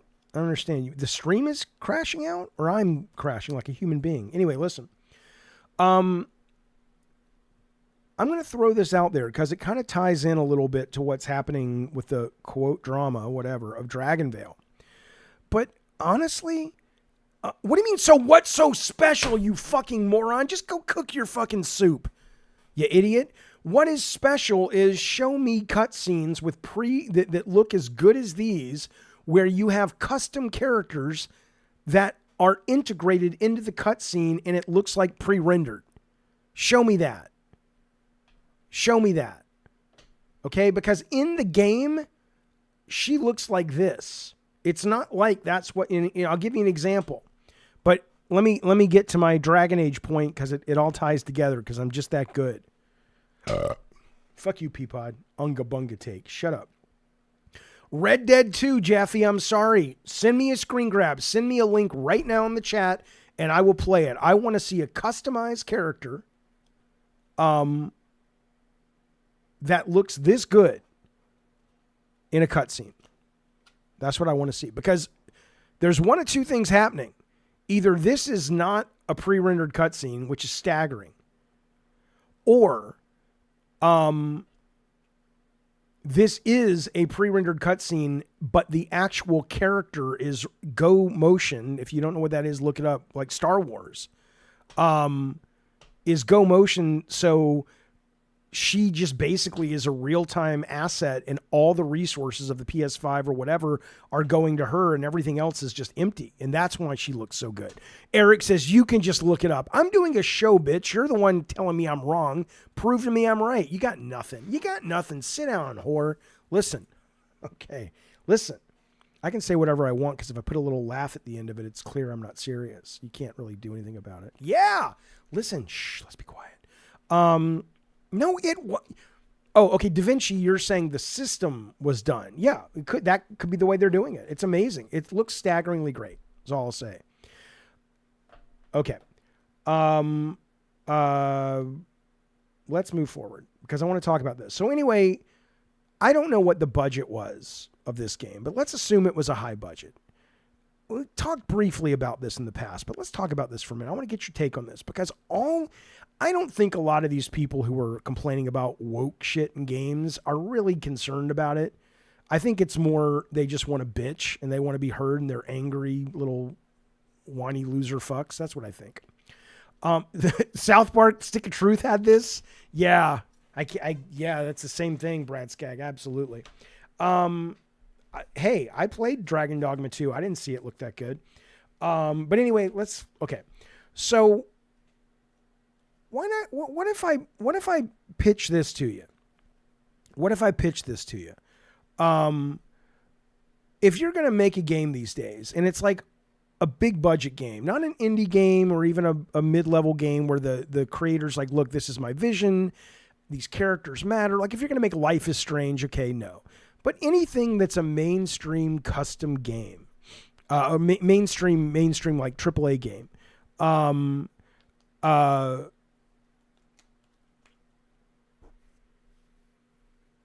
why not just say you have to give the character, you have to let the character create. It has to be a character creator. And like Sony could just say, for all of our big budget games that aren't like a licensed character, you can make Aloy look like whatever you want. You don't like her? You don't like her? You want her fat? You want her skinny? You want her to be trans? Whatever you want. Right? Because frankly, at that point, you'd say it would stop people from complaining and bitching about it. But at the same time, Dragon Age they're complaining about. In Dragon Age, you don't have to play a trans character that has top surgery scars. You can, but they're still complaining about it. So maybe that's not really the thing. But it seems like this would solve the problem. Just let people make their own heroes, and you could even have a little cottage industry. It's like, hey, I'll sell you all the stats if you want to make a character that looks like this. Just enter these 50 stats and you're done. That'd be cool. Why not? It's like, oh, it takes away the artist's vision. Well, half the people don't like the artist's vision anyway. So, fuck it. If you guys are talking about it's a business, well, let it be a business then. Let them, it's like Burger King. It's like you can order your fucking Whopper however you want. Hold the mayo, hold the lettuce, special orders, don't upset us. Have it your way at Burger King. Same thing with PlayStation.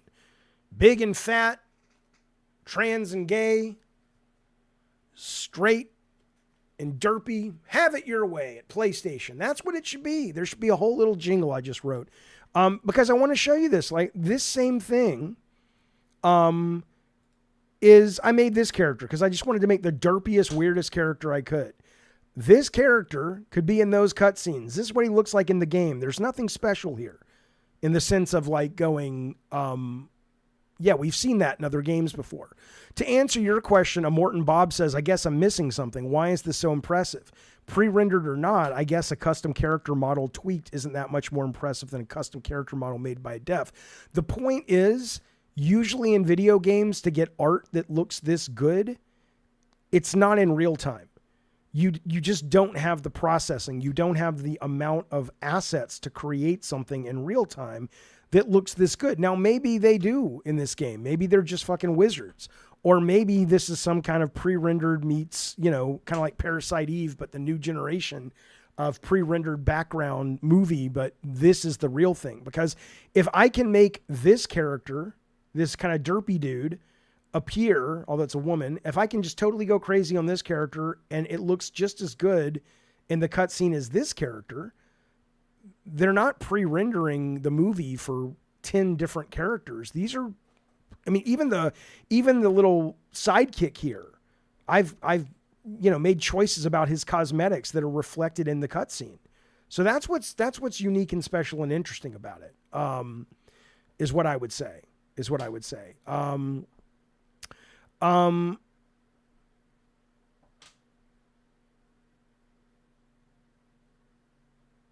The other thing, then the Soul Mike says, but then you get no more iconic characters, man, if you do the customization. Yeah, I know. But you know what? Sometimes you got to take the toys away from the kids when they can't play nice. The fact of the matter is, if you guys really have a problem with the characters in Concord doesn't need to be an artistic statement, right? Horizon doesn't. I mean, I get that there are people that are like, but I want that story. Cool. Spielberg wanted to make Schindler's List in black and white. Guess what? They said, you can do that, but you ain't going to spend Jurassic Park money. They said that to Spielberg. And so they said, make us Jurassic Park. We'll give you the money for Schindler's. You can do it in black and white, but you got to cap the budget at like 70 million, 60 million, right? Make your stories, make your characters, make your artistic, iconic things. But you know what? If you're Sony, if you're Microsoft, if you're Capcom, and it's like you're spending $200, $300 million, this is not your own personal private journal where you get to make whatever the fuck you want and exercise your demons. Not that we have a problem with that, but because look, the fans are like, that's too woke. That's not woke enough. That's this, that's, it's like, you know what? Roll your own fucking thing. We'll make the game. We'll make it fun. Shut up. Because I'll tell you something else. This is an interesting thing. I like playing women characters. I like the way they look. I like to look at them for hours when I'm playing. I'm not opposed to making male characters. I tend to make the female characters, okay? If this was a pre-made character, this woman here, this would be called woke. Because the opening mission in the Monster Hunter tutorial that is out for everybody to play Monday, you can play it. This guy has his ride, his bird or whatever they ride on there, his like cat, his chocoboian thing, wounded, and he gets kind of trapped by a monster. And these people collectively, specifically this particular hunter, has to come save him.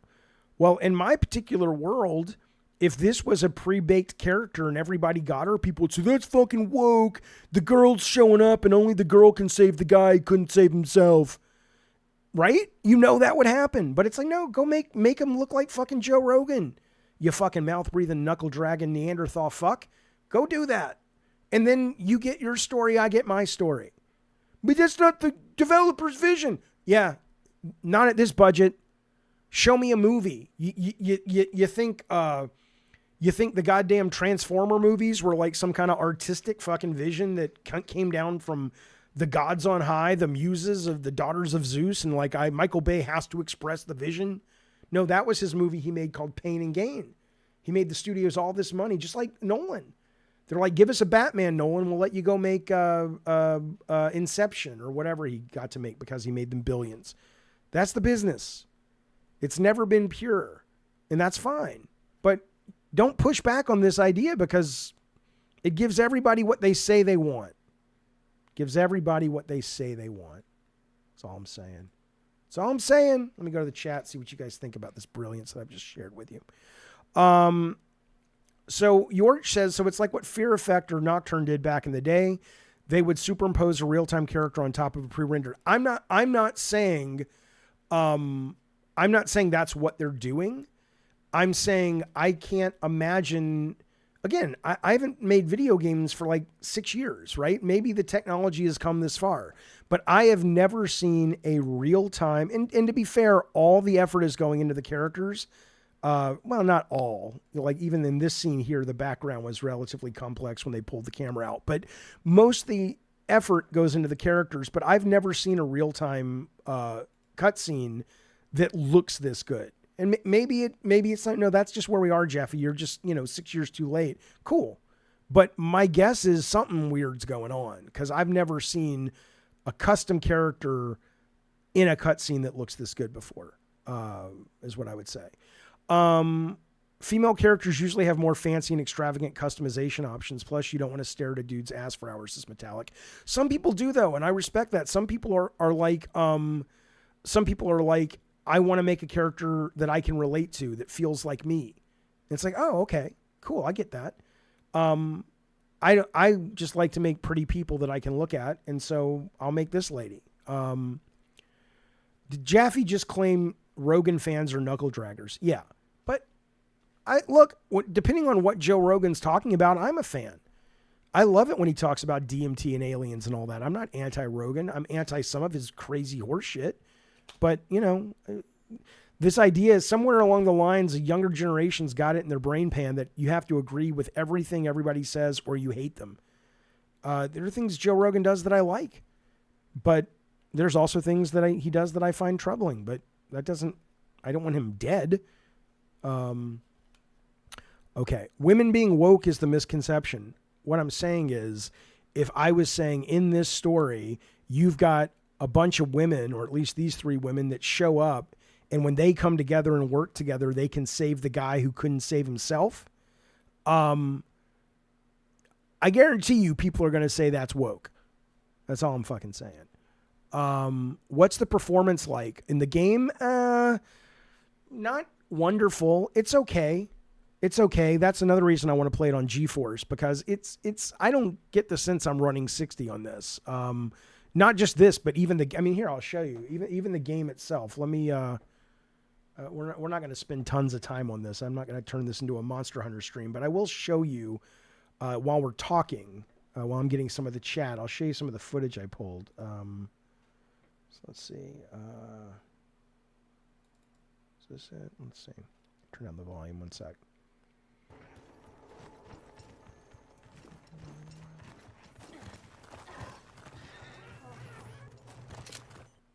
So my guess is we're looking at 30. I don't know. It's definitely hard when you're using the bows and guns, like without a mouse and running at 30.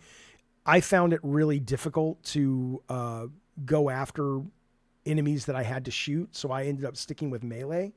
But I mean, I think it's fine. I think it's fine. But yeah, I don't know if you can change the setting, but like this is real time, I think, because I'm about to fight this monster, but maybe this isn't. No, I think it is. See that transition right there? Maybe there was a little bit of a transition right there. Maybe that's part of the magic. Let's see. Watch, he does the, okay, he's going to do a growl.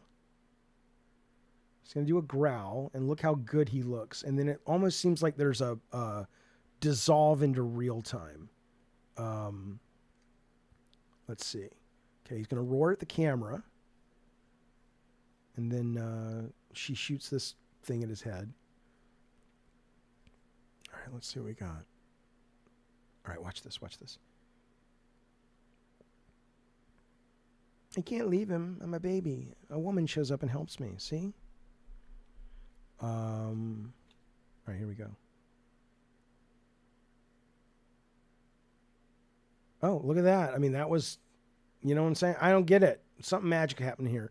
But anyway, it's great. It's a lot of fun. I don't know if it's going to be my bread and butter, but I do like it. I do like it. They didn't kill the Tauntaun. Don't worry about Lutron. After 30 years in the business, finally does hair well. Yeah, it looks amazing. It's really good. I mean, there's no doubt if you dig this sort of thing, you're going to like this a lot. So Digital Foundry's going to have freak out over the frame rate. I don't care. I have nothing against the Digital Foundry humans. They seem nice. They're smart. But I'm just, all they've done is give ammo to a bunch of incel fanboys. They're not all incels, but just like, shut up. Not you, but it's just like, my God. It's like, the pixel, and then the fact that they have to put it side by side with, like, this is the Xbox, this is the PS5, this is the PS5 Pro. Now, if we didn't put them right next to each other, you wouldn't even think about what we're saying. And if you're like a technophile, I get it. I appreciate that. I appreciate if you're really into your pixels and all.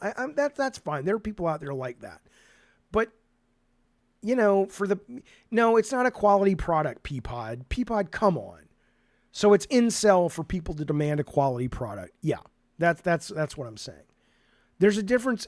There's nothing wrong with you caring about it. But there is something wrong with you using something that is so minuscule that you're only going to notice it. It's the equivalent of if you zoom into Aloy's face and someone says, oh, there's peach fuzz.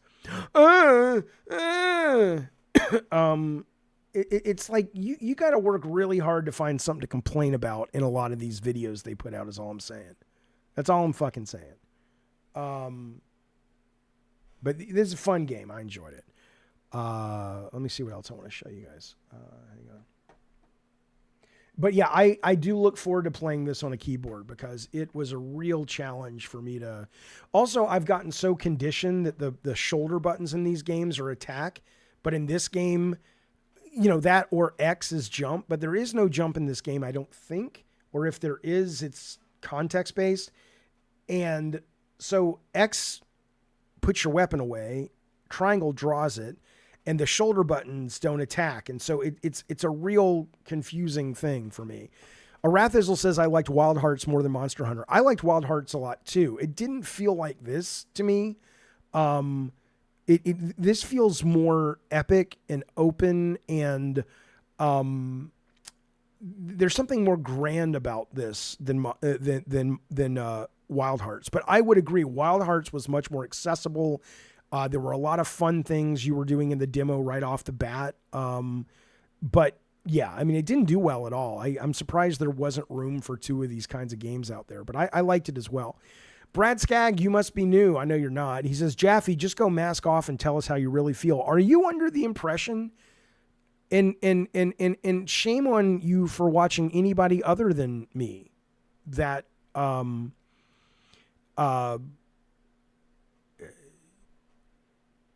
that doesn't always tell you how you feel? I don't always answer every question because sometimes there are reasons not to answer questions that it's not my place to respond to, but I always tell you how I feel when I'm in a good mood or a cranky mood. And you should demand that of anybody you give your time to on YouTube or in real life. Okay. Yeah, Monster Hunter is super deep. Johnny says, what does PS5 have besides Spider-Man 2? Everything else cross-gen. If you love their brand of games that are exclusive, sure. But you know, for me, as I've said many, many times, Johnny, the best place to play, in my opinion, is PC. If you have to have a console, for me, I would choose, and I had a PC, I would go with a Switch, because I'd rather play Nintendo's first-party games this generation than PlayStation's. But, I mean, they make wonderful. Like, my brother's thinking about buying a console, and I know the kind of games he likes. He likes those single-player narrative, big adventures and shit. And so he's going to love Ghost Tsushima. He's never played a Last of Us game. He's going to love those games. But for me, I would rather, like, I'm loving the new Zelda is one of my favorite games of the year. So, you know, Brad Skagg, when will you learn? He says, I was making a baseless accusation that you're lying about how you feel as a joke. I know a lot of times people say things in the chat and they're either talking to someone else or I'm not inferring the joke. That's because I can clip it and use it as content and make money. See, I can't lie. I cannot lie. I'm like Jim Carrey in that movie. I do not lie. The only thing you will ever hear me do that is close to a lie is say, I can't tell you that. So I will not give you information, but I will not lie. Okay, Bulbo, let's be specific. Bulbo says, Jaffe, you should listen to the chat sometimes instead of denying everyone. It will make your life easier. I don't need my life to be easier. But that said, what has happened in the chat that you think I'm not listening to? Tell me that. I'm not saying you're wrong. I'm just curious. Somebody was asking earlier, is this real? This is the Kamala Harris YouTube or Fortnite level. I think Gene Park was on ABC News today talking about this. I played this yesterday for like 3 hours with Calvin. I love Fortnite. I think Fortnite is an excellent game. This is just kind of a, it's cool they're doing it. I like they're doing it. I had fun hanging out in there with Calvin and doing this. And I like that they are educating people on what their plans are, whether they can pull them off and get them voted in and all that, who knows? But, I appreciate that. I appreciate that. 2D Man says, so you're appealing to kids who can't vote. Yes, maybe. I don't know. I don't know who their audience is anymore. My son is 19 and him and all of his friends that he was in high school with played in high school and now they're still playing. So I don't really know, but I think it's, didn't cost them that much money. They went out and hired a company to do it. I think it's cool. But it's, whatever. Again, you can't argue against it. I mean, whether you like Kamala or Trump or a third party, meet people where they are. Why not? I think it's obvious why you can't shoot anybody in here. First, I'm like, oh, if I finish it, I'll get a Kamala skin. Then it's like, yeah, they're not going to give you a Kamala skin to run around in Fortnite with. I'm like, yeah, that makes sense. But yeah, if Trump wants to make one or hire somebody to make one, they should. Bulbo says, my grandma says, hi, Jaffe. She's wondering if you will ever give her your attention in chat. No. I talk about your grandma all the time.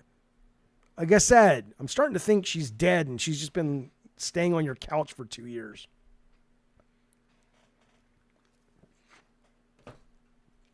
Oh, I know they have Saw and Michael Myers, but you're going to let people run around and shoot skins of presidents? Come on. Or nominees? That's not in this culture, man. Not in this landscape. So Trump is making his own game called MAGA Man, where he has to defeat each boss of the deep state. Yeah, he has every right. Good for him. Bruce Campbell says, Blue Gamer, I have not watched his new series. Has anybody watched that yet? Hysteria. It looks really good. It looks really, really good. Okay. RPG says, thank you for modding today, buddy. He says, whether you like Trump or not, it was the same with that fucking McDonald's photo shoot. That was fucking funny. Yeah, whatever they need to,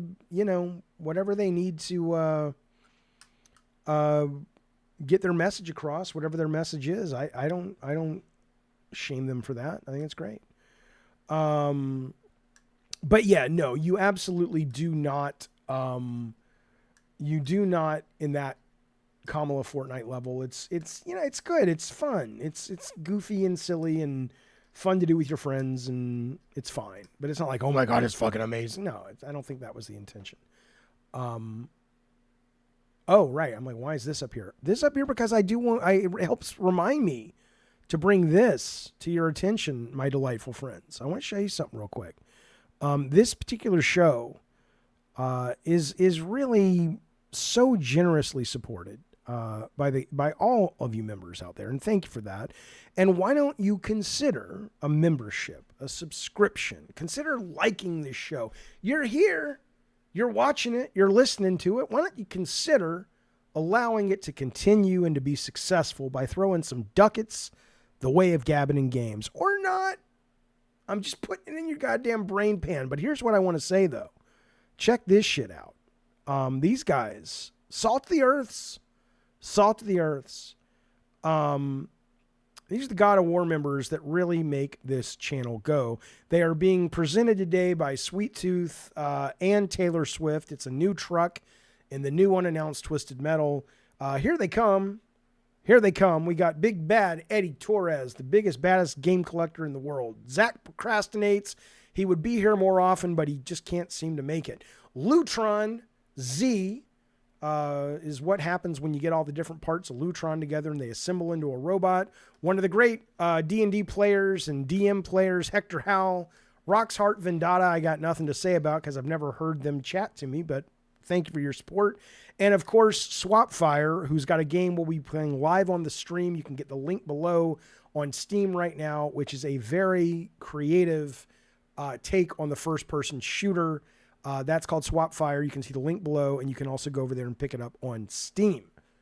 Thank all of you, good Sir God of Wars. Have you ever played Shadows of the Dam, says good Sir Spasbo? You should try the remastered version. I did play it when it first came out on, I think, PS3, and I know the remaster's gotten some decent reviews. Yeah, I will, I'll give it a little bit. The issue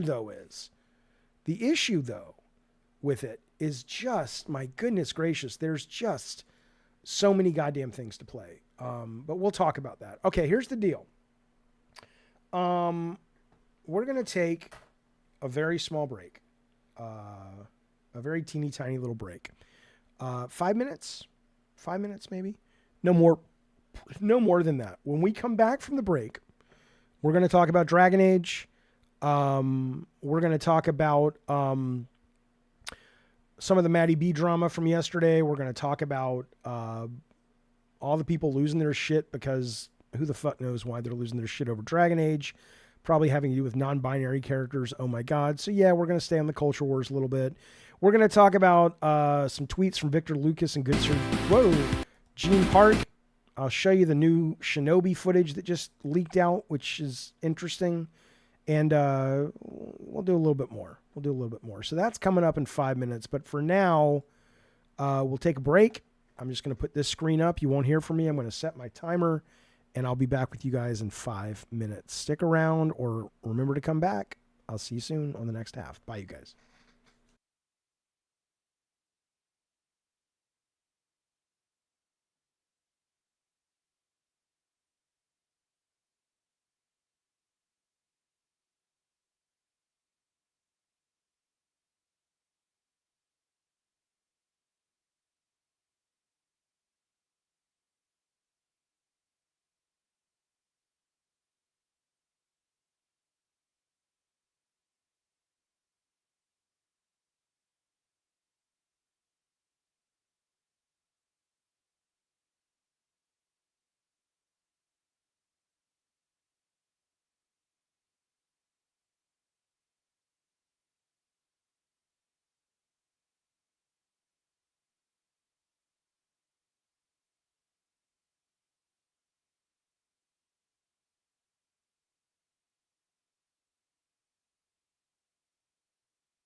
All right, you knuckleheads, it is I, your Papa Jaffe. Hang on a sec.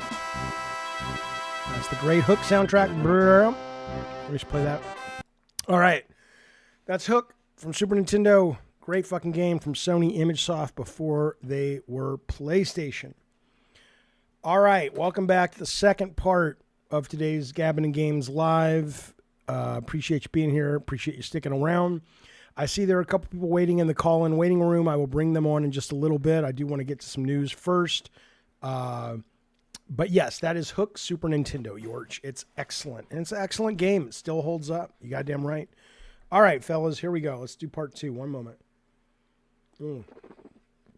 Do I think my brother would like Returnal? No. He would not. He's not, he's in it for more of the story and all that. He's not really gamer kind of guy. Somebody was asking, they said, Jaffe, I'm curious about being a God of War member again. Have the perks changed? Yes. Let me just make it clear.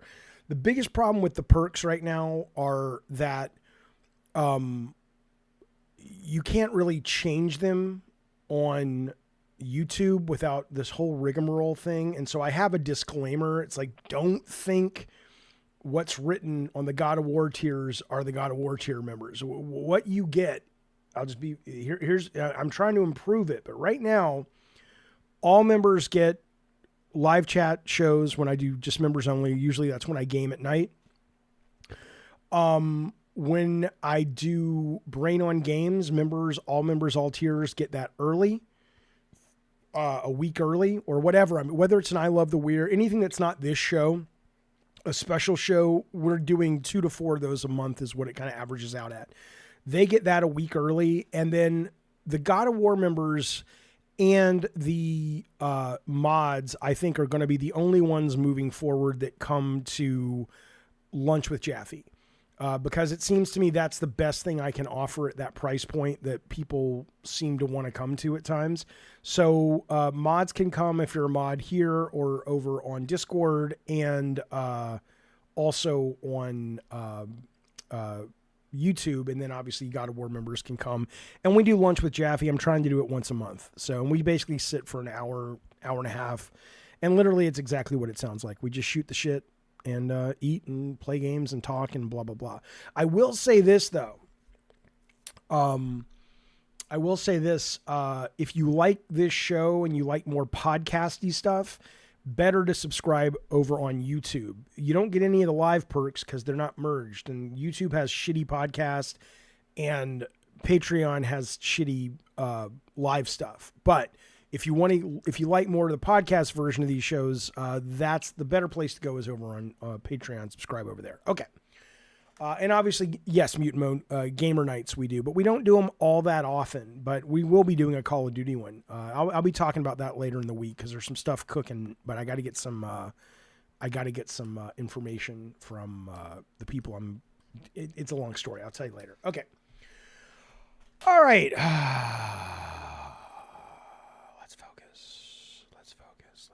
Here we go. Thoughts on Toyota Tacoma. I don't know anything about cars, man. I'm literally right now still driving the car I bought in 2003, which is a Toyota. Is it a Toyota? Yeah, Corolla. Okay. I appreciate that, Marcus Orr. Thank you, buddy. Thanks for being here, man. Okay. Let's talk Dragon Age. So Dragon Age, the Veilguard, is coming out this week, coming out Friday. No, Thursday. Yeah, Halloween, Thursday, 2 days. Its Metacritic has kind of bounced around the last 24 hours, but right now,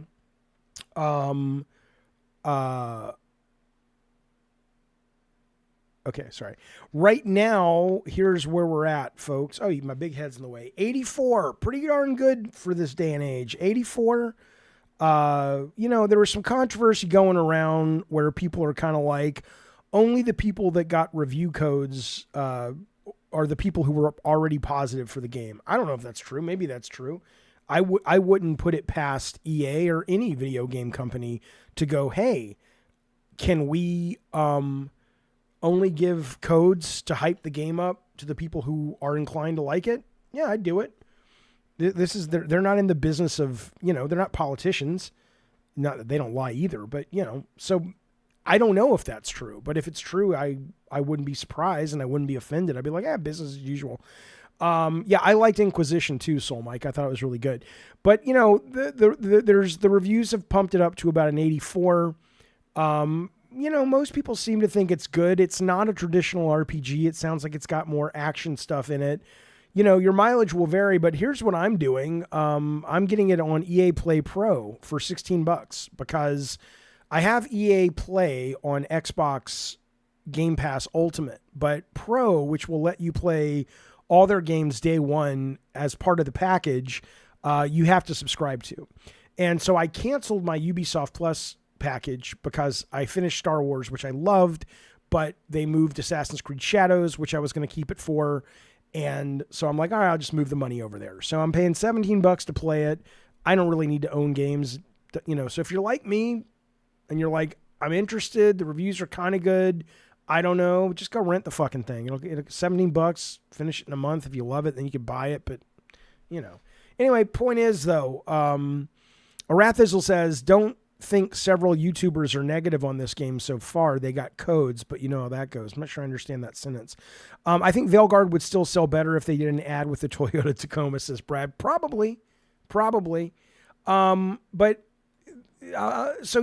yesterday, and again, I wanted to bring this up because yesterday, Mr. Matty Plays from YouTube and obviously Last Stand Media that I do some stuff on. In fact, I'm doing a show with him tomorrow. We're doing a Silent Hill spoiler cast tomorrow, so I'm looking forward to that. Silent Hill 2, which I loved. Anyway, point is he got in some hot water yesterday. I guess there were sort of two reasons, right? One is, I guess he gave his editor footage who edits his stuff, and somehow that leaked to someone, a friend of a friend of a friend of a friend, and it made it look like Matty broke his NDA. And it's like, I guess he did, but not, you know, it wasn't his intention to do it. It was like, according to him, it just kind of slipped between the cracks, and he called the EA people and said, hey, I'm sorry about this. This is what happened. I don't think it's a big deal. I don't think that part is a big deal at all. I don't think any of it's a big deal, but certainly don't think that part's a big deal. I was kind of frustrated because I basically tweeted two things. The main thing I was tweeting for was to say, I think, you know, who cares if he broke an NDA? I'm not saying he should do that, and clearly he cares, but I was just kind of like, you know, people who were attacking him like, you broke an NDA. It's like, so what? So what? I mean, seriously, and people are like, yes, but it makes it harder for smaller YouTubers. I just want to say something here. And I understand I'm coming at this from a relatively decent place of privilege where I don't have to be successful at a level that people need to be to do this show. I do it because I love it and you guys support it, but it's not like, you know, I'm not one of those big money YouTube guys. And I get it. People want to make a living at this, and I appreciate that. I do too. But I would like to say, just, you know, for the record, like I'm on the record for this, if your whole shtick, and I was kind of grossed out when I saw a bunch of people getting all like, oh, I got invited to go see the Indiana Jones game. And maybe it's because I've been on that side of the fence. I've been the guy people were excited. I've had the game people were excited to come see. But it's just so gross to me. You know, it's like if your whole shtick is you get something early and that's why people watch you. That's one of the reasons I don't try to do a lot of interviews, because if I'm only as good as the people I can book, if people watch you just because you get stuff first, then your job isn't really being a YouTuber or a Twitch streamer or a journalist or whatever you want to call yourself. Your job is just, can I hustle to get stuff first? Because, and that's fine. That's a fine business model, but I don't have a lot of respect for that. The hustle I do, but I'm like, you know, you should be good enough and interesting enough and compelling enough and engaging enough that you don't have to be watched just because you got invited to Capcom's big event where they were trying to romance you and make you love their game, right? So if an NDA was broken, my point is, first off, Matty doesn't need it. His channels are insanely successful. But it's like, so what? Oh no, he pissed off EA. Like there's some kind of, it's not like, there's some kind of charity that helps the homeless. It's EA, right? Oh no, he broke, So that was what I was tweeting. But in tweeting that, my tweet read like this. I said, I can't speak to the racist and or homophobic accusations, because what happened was that the person who leaked the content that he had gotten from Matty's editor or Matty's editor's friend or whatever, apparently they have some kind of history of going online and saying homophobic, anti-Semitic, racist things. And so people were saying, oh, that's really Matty. Matty's friends with these people. He should be canceled, blah, blah, blah. And all I said was, I can't speak to that. That's not what this tweet is about. I want to talk about the NDA stuff, which is who gives a shit. And I said that because I knew people would ask, because that was the part of the story that was getting a lot of the traction. And people hit back at me like, this is a guy named Midnight. This is weak as hell, Jaffe. You work with Matty at LSM. You know for a fact he's not racist or a mean person. He's one of the nicest guys around. The fact that you wouldn't support him is so weak. Lost respect. And I'm like, first off, I didn't say he was racist or homophobic. I said there's that whole part of the story that I'm not going to speak to. And more importantly, I don't really know Matty. I've been on 2 podcasts with Matty in my whole life, and I was at a live show with Matty. I don't work for Last Stand Media. And every time I've encountered the fellow, he's been delightful. He's been funny, charismatic, kind, considerate. There's absolutely nothing about the guy that would suggest he's any of these awful things. I'm just saying I can't speak to that. So shut the fuck up. But here's the point. Well, hang on. I got to get to this because Soul Mike, I hear you. Soul Mike says, I'm tired of these subjects. I know. But it's the drama. People like the drama. Soul Mike, seriously, I'm not fucking with you, buddy. What would you like to talk about? What do you miss hearing people talk about on shows like this? And I will try to filter it in. I mean, I have a show called Brain on Games where I dive really deep into game design. We do talk about the news, but I'm curious, like, what do you want to be talked about? Because this is kind of what people are talking about. But, Brad says the Toyota Tacoma, we could talk about it, comes with many exciting features. But yeah, and I was happy that Matty pushed back and did a tweet and Colin defended him and all that, but Colin's in a place to defend him because Colin knows him really well. I have defended Colin, not that he needs my defense when people say shitty things about him, because I've spent a lot of time with Colin on virtually. And even before he had his shows, I knew him as a journalist. But I don't know Matty that way. So I was glad to see somebody who does, AKA Colin, speak out on it. That was great. But so I wanted to mention that. And then I want to mention this. I can't handle, you talk about, I remember I opened the show. I just had a bit of a peanut butter sandwich, so I feel a little better. But I opened the show saying I'm cranky. All it takes is Grum to open his stupid fucking grummy mouth and I'm mad again. I don't understand. Listen, I want to talk to you people out there. I don't care about the trolls. I'm not talking to you. But out of the people who are watching this live or watching this after the fact, there have to be people that really believe this horseshit. And I need you to know you're being scammed, baby. You're being hoodwinked. You're being bamboozled. Plymouth Rock, we didn't land on Plymouth Rock. Plymouth Rock landed on y'all. Seriously, you're being hoodwinked. This is what Grum says.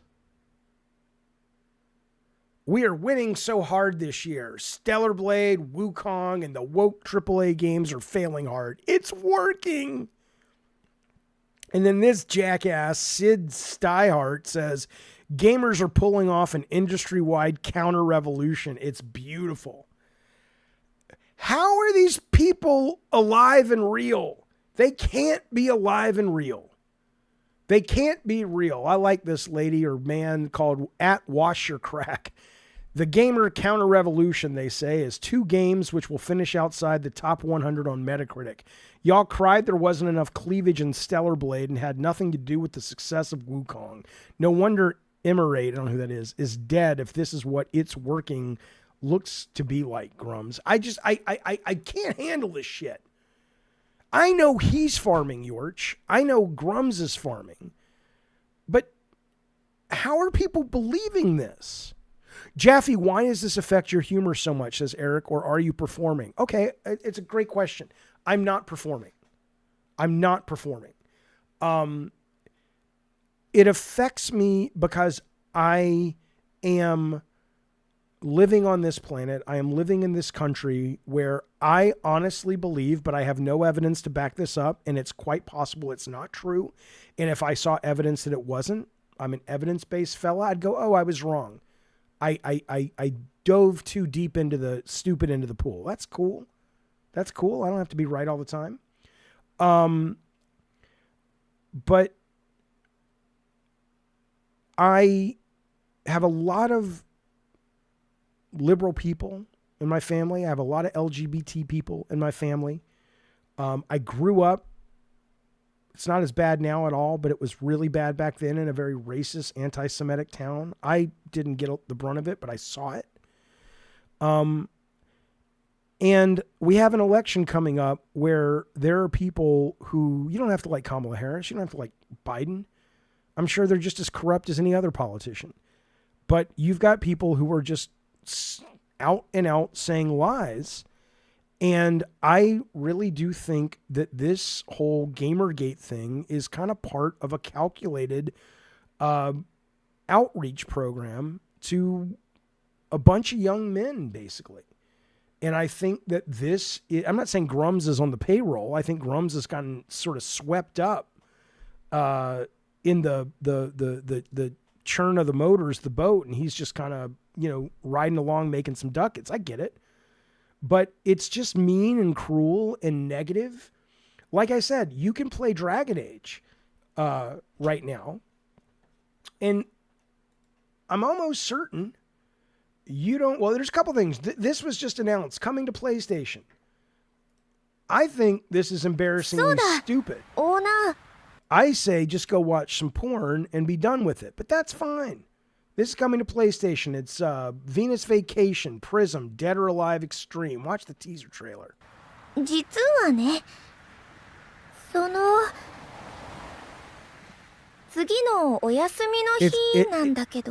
It's a sexy lady on the beach saying, hey, let's hang out. It's a dating sim, Dead or Alive, basically, right? I got nothing wrong with it. There's nothing wrong with it. It's fine. Whatever. But I'm saying this shit exists, though. It's not like this isn't out there, right? But it bothers me because people are so fucking mean. Like Dragon Age Veilguard, there's a non-binary character in it. This is NeoGaf. Disgusting. Don't support this shit. BioWare is dead. Just... I guess, Eric, that's the answer to your question. I hate stupid people. I hate mean people. There are people on this planet that identify as gay, as straight, as A. Then they also identify, because sex is not gender, they identify as he or she or they or non-binary. I don't care. You shouldn't care. It doesn't matter. I am almost certain if you don't make a non-binary or trans character in this game, you never have to deal with it. Just like if you don't make your character in Monster Hunter Wilds a woman, you won't have the woke scenario, the quote woke scenario, where the woman has to save the man. It'll be your version of someone cool that gets to save the guy at the beginning. It's really easy, but even if you have to play a character like this, then just don't play the fucking game. Go play something else. Yeah, Magnum, I didn't say I didn't care. I said I care about it as it relates to the culture that we're in. I care in that as small as my platform is, it's still a platform. And if I can at least reach somebody that is actually thinking this is to be taken serious, it's worth my time. It may be worth alienating some of you that don't want to hear about this anymore. I get it. But and maybe it's because I grew up, I didn't know he was gay at the time. I have a gay brother. I have a trans son. Okay?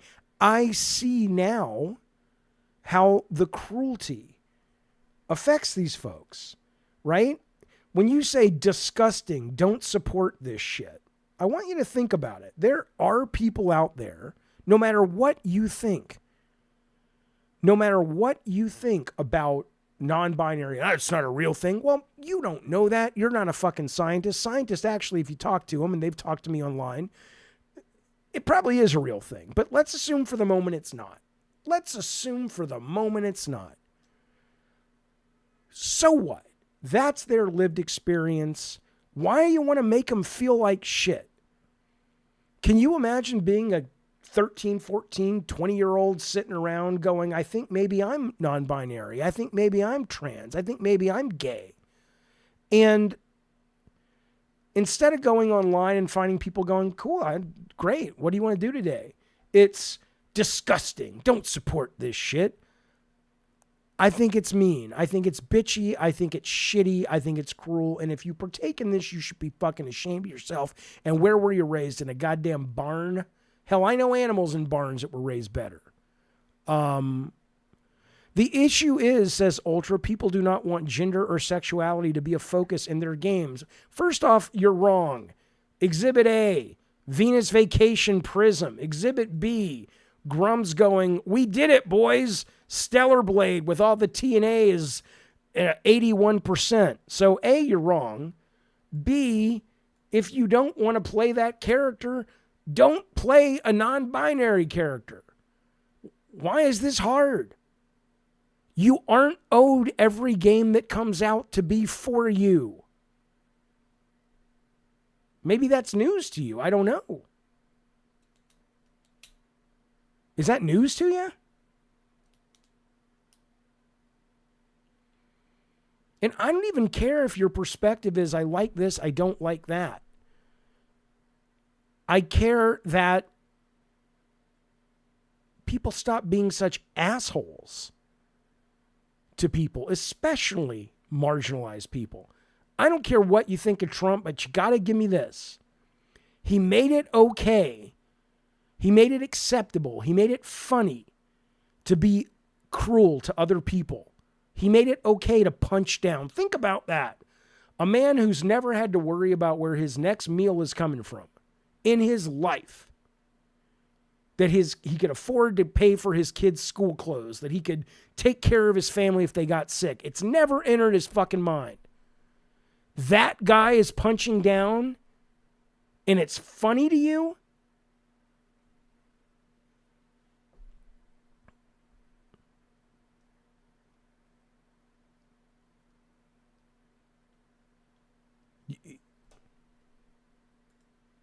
Here's Shinobi.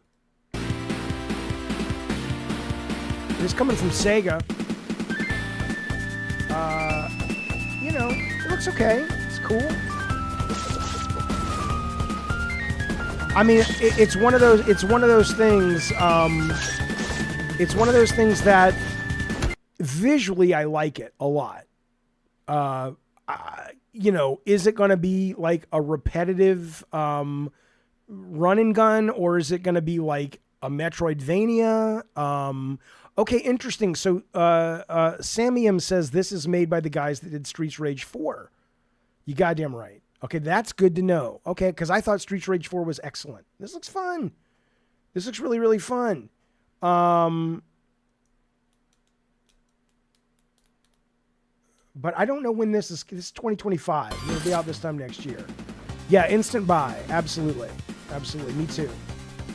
I'm interested. I'm glad Sega's kind of going back to the well. I mean, I don't think Shinobi really has much cachet anymore. But doesn't mean the game won't be great. But again, I assume Streets of Rage was a big hit too, which is great. So anyway, there you go. This is coming. I just wanted to show you that because I didn't see this get a lot of hits, but I'm glad to see a little bit more out there. Yeah, I saw that Shinobi also has a movie coming, which is cool. Excellent. I wonder, says Cubby Kush, if Sega came back into the console phase, what would happen? I don't being in the console market at this point, I just don't see the point. I think everything's eventually going to go streaming. Yeah, I saw that too. My Name is Captain. The Clock Tower remaster's out today. Just to get into it now, I mean, better to be just crackerjack of a third party, because it's all going to be third party eventually.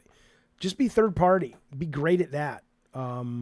So, okay, what else do we got lined up here? What's this? What is on Twitter right here? I'll save this for the Halloween show. This is they Universal showed off their new animatronics for the Epic Isles of Adventure or whatever coming in May. They're really fucking cool. They say they're the most advanced animatronics ever, and they are very fucking cool. We'll talk about that soon. Do you think there's a bigger market for those kind of games, says Felix, meaning the Shinobi style? Perfect for streamer acquisition? Yeah, I mean, if Call of Duty actually brings people to Game Pass and keeps them there, they're going to need things to keep you from churning. And I think just like the proof's in the pudding, man. I mean, I literally canceled my Ubisoft Plus and moved the money over to EA Play Pro because Ubisoft Plus doesn't have anything coming until February, and EA Pro has Dragon Age that I want to try out. So yeah, if Ubisoft Plus had something that doesn't have to be mega, but something like that, it's like, hey, but you can play Shinobi in October, November. Fuck yeah, I'd keep it. I'd play it. Or yeah, Felix, Game Pass and PS Plus, right? Absolutely. Eric says, Jaffe, can you answer me why they even invest in Halo anymore? People prefer Call of Duty. I mean, it's a very good question. I don't know. I know that, it's not like Halo is no longer a brand worth caring about, but Halo was a game of its time. And I think the TV show shows us, Infinite, which I loved, shows us. I don't think at its core it's that great of a intellectual property. It's fine, and I know they're investing in it because it's their Mario and you can make it meaningful again, but it's kind of like the Indiana Jones game. The Indiana Jones game is going to sink or swim because it's a great game. Most people who, under 35 don't know or give a fuck about Indiana Jones. I'm not saying there aren't some. Oh, I grew up, my dad showed me the movies. I get it. But most people just look at the box office for Dial of Destiny, don't give a shit. But if the game becomes amazing, just like if the next Halo is amazing, then some of the heavy lifting of marketing it is already done because people do know about it and people will cover it. But I absolutely agree 100% that, if somebody walked into a room and just pitched Halo, without any of that, you'd go, it's okay. It's kind of cool. Yeah, I'll bring some calls on in just a second. Hang on. Just want to see if I have any stories I haven't hit yet. What is this? Oh, this in fact is, this is Speedball. I think we're good. Just a quick reminder, the Halloween sale at PlayStation is still going on. It is really beefy. It is really good. The Quarry, which is not the best game from Supermassive, but it's good. $9? $9 for that goddamn thing? There's some really good deals. And also, over on Steam, they just had their thing called what are they calling this thing right now? Steam Scream. And you got a bunch of demos, lots of discounts on horror games. So I wanted to bring that to your attention. Look at that. You can get the Castlevania 2 for $7, $8. How can you say no? How can you say no? It's good stuff, fellas. All right, let me get some calls. No, I'm totally looking forward to the indie game. I'm just saying that if it's not insane, I think people are gonna, they need to find a way to really make that the next big thing on its own. Kind of like GoldenEye. GoldenEye. It's not that James Bond wasn't big, but GoldenEye contributed meaningful to that brand, I think, at least to the younger generation. Carlos says you should make a video about horror games to get. Oh, I'm going to. I mean, it's the next Brain on Games that'll be going up today, tomorrow, the next day. It'll be going up before Halloween. Let's say that. Absolutely. Monster Hunter Wilds, Mr. J, I played already. I played the beta. And I loved it. I talked about it about 40 minutes ago on this very show. So if you want to rewind it, you can find my thoughts. But I thought overall, though, I thought it was fantastic. All right. I'm going to bring on Psycho first because the last caller will be P Turtle because it's P Turtle and he turns off a lot of people, but he also delights a lot of people. And I don't know which one it's going to be, but let's bring in Psycho. Psycho, long time no chat. It's Jaffe. What's going on, pal? Oh, I was just. Oh, hi there. Hello. We rolling? We're rolling. It's not a film camera, sir. Yeah. Sorry. It's just that's okay. No problem. What's up, buddy? It's nice to talk to you again. What do you want to chat about today? Well, have you already chatted about the lawsuit with Power and Nintendo? The lawsuit with who and Nintendo? Oh, Power World? Yeah. I mean, no. I mean, when it broke, and did something new happen today, or you just mean in general? Like, right now I'm watching Moon channels. A lawyer explains Nintendo v Power World. Okay. And it's 53 minutes long. Okay. Would you like to know my opinion? Is that what you're asking about? Well, yeah, since okay, my opinion is that what I have read, and I don't know anything about the law other than just layperson assumptions, is that even though clearly they were heavily inspired by Pokemon, Nintendo knows that they will not be able to win the lawsuit at a IP level for whatever reason. And so they were getting all their ducks in a row for a while with a number of patents that they have filed. And my understanding is those patents are filed not because they want everyone to pay them $2 whenever you use Z-triggering, but because if you fuck with them in a way that's obvious, but they can't win in court, like in this case, they very clearly ripped off Pokemon character designs, not necessarily legally, but creatively, anyone can see that. Then they can bring out the patent weapon and go, okay, well, we're not suing you for that, but we're suing you for these 3, 4, or 5 things. And so my guess is Nintendo's a pretty smart company. They're not going to make a lawsuit unless they think that they're going to win or they're going to get a settlement. So I think they're probably in a pretty good position against Pal World, is what I would say. I don't know. I don't think it's necessary. The thing is that I heard from a lot of people is that it's not necessarily that Nintendo is aiming to win this case, but maybe just something else. Well, what else would they want to do? What else do you do when you file a lawsuit if you don't want to win it or get a settlement? But what do you think? Any idea? Well, let me ask you this. Here's a more important question. What are you doing for Halloween? Nothing. You gonna watch a scary movie? You like scary games? I already watched the new Crow movie though. I heard it wasn't good. Is that true, or you enjoyed it? What do you think? Oh, I enjoyed it. Oh, good. That's okay. my opinion, though. Oh, of course. No, that's excellent. Excellent. All right, buddy. Well, is life going good? We haven't talked in a while. Is everything good? Yeah, I got kicked out of the Twisted Metal Alliance, but I don't know what I did to Oh, actually I got kicked out too. Those guys don't like me anymore. I don't like them. They're a bunch of assholes. I'm not saying all, I'm not saying they're all an asshole. Is that Go ahead. in my opinion, everyone's an asshole. It's just whether you're a well-meaning asshole or just straight up big asshole.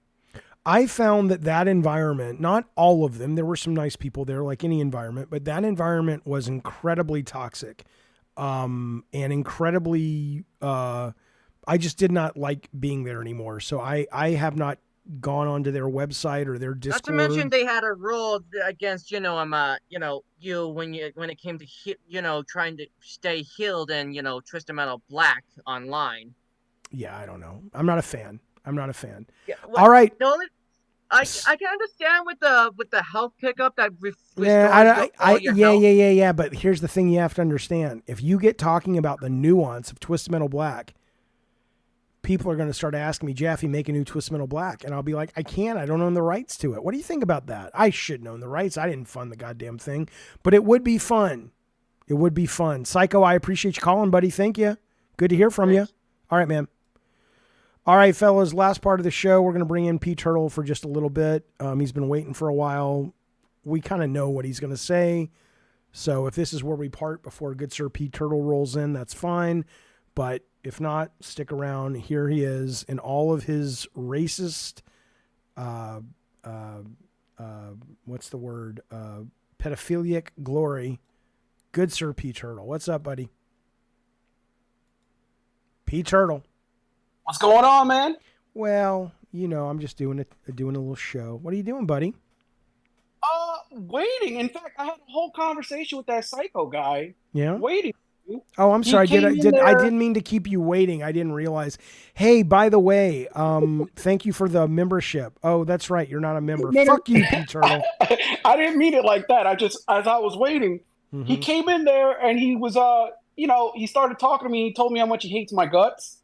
And he was telling me that, what's my deal? Am I a troll? Am I just evil? And then we had a conversation. He seemed like a decent guy. And he is a decent guy. He's a nice guy. Nice guy, and hopefully he thinks I'm all right too. Good, all right. So what do you want to talk about? What have you been waiting? You clearly got a bee in your bonnet, baby. You've been waiting a long time to call in and talk. Well, I wanted to talk. I have 4 things, but 3 of them are really quick. They're not even really. They're just yes or no answers. All right. And then I wanted to touch on the Matty Plays thing because that guy's pathetic, and I need to talk about that. But I don't agree, but I'll be happy to talk to you about it. All right. Well, you're a Last Stand Media plant, so you can't say otherwise. Okay, fair enough. What I wanted to ask you is, I heard yesterday you and your kid were playing the Fortnite game. We're playing Kamala Harris level. And I heard somebody messaged me on Twitter that both of you guys were talking crap about me. No, which somebody I think is sad. No. Let me tell you what happened, and you can see it. It's up online if you want. I'll send you a link to it. But somebody asked, "Does your kid know who P. Turtle is?" And Calvin said, "I don't. Who is that?" And I said, "Oh, he's this guy who is a black man who's racist against his own people, and he is also a pedophile. But in New York, it's legal because he dates a 17-year-old. So then I'm not a pedophile. But go ahead. Everywhere else you are, but not in New York. No, in fact, most places it's 16. Believe it or not, it's actually pretty conservative over here. Okay, and he said, "Oh, is he a troll?" I said, "He's either a troll or he's a very disturbed adult, but I don't really know." But people ask me all the time if P. Turtle's a character. And I'm like, if he is, he's not a character I've created. It's not like I pay him to call into the show. Well, you kind of did create me. You know how kind of Batman created Joker and Batman Begins, kind of? They kind of imply that. I feel like you kind of created me. Fair enough. But the point is, though, that's all we said. And it's not like we were talking shit about you. It's everything I say to your face, I said to him. No, you wouldn't say that to my face. If you saw I just did. You would not say that to my face. That's not my face. But, okay, fair enough. What I was going to say was, did you hear about the Kim Bel-Air thing? She did an interview today, and she came out and was talking about how she had, a sexual attraction to Bowser from Mario. No. mean, maybe that explains why Sweet Baby Ink puts all these ugly characters in games. Maybe well, because you that's know, what they're Bowser attracted to. is a turtle. Yeah, but he's not one of the he's not one of the good ones. Okay, fair enough. Okay. Yeah, I haven't seen the interview. I saw that her and the co-founder of Sweet Baby Inc. did this kind of thing where they were kind of in like bikinis or something. But I didn't know it came with an article. So but you know, I don't really care. Just a little something. Give some insight into how these. Are you kink shaming the CEO of Sweet Baby Inc.? Absolutely. What's wrong with she wants to fuck Bowser? All right. Look, if you had to fuck a fictional character that wasn't human, who would it be? That wasn't human? That was not a human. Who would it be? It would have to be a humanoid. Well, I know, but like for example, I would pick okay, Tigra from Marvel Comics. She is a human, but she's basically a tiger. I'd fuck Tigra. Oh, you know what? This is when I was a deviant, but I've always wanted to have sex with Mystique, the Rebecca Romaine one. Oh yeah, she's always naked. Well, and she can change at any moment. Right. But if you're not pleasing her, she changes to look like, you know, you're fucking, I don't know, something like Donald Trump or something. Fair enough. All right, so let me ask the next question.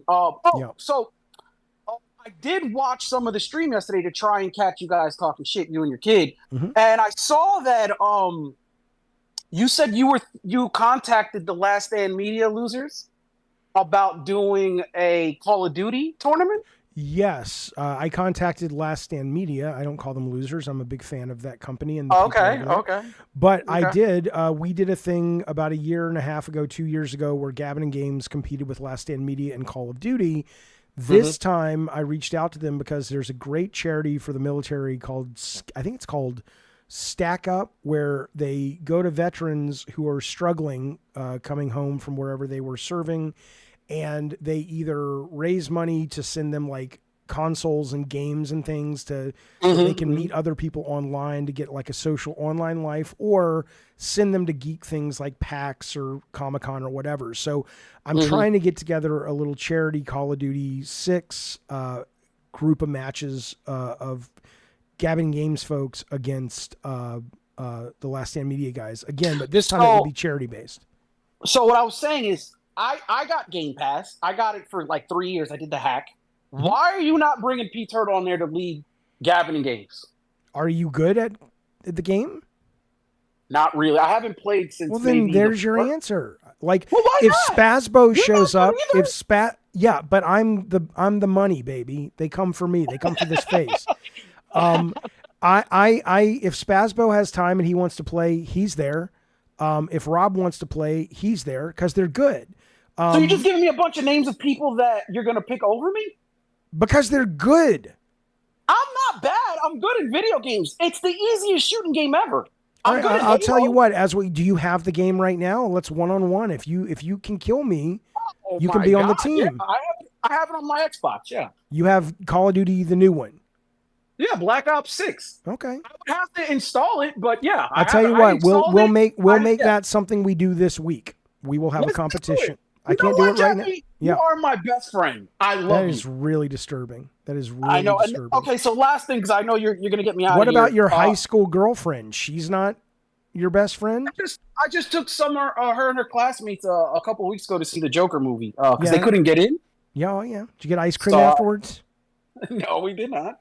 Good Lord. But anyway, what was it? I'm looking at the list I made to make sure I cover everything that I wanted to. Fuck you, Bill Bones. Oh, this is what I wanted to say.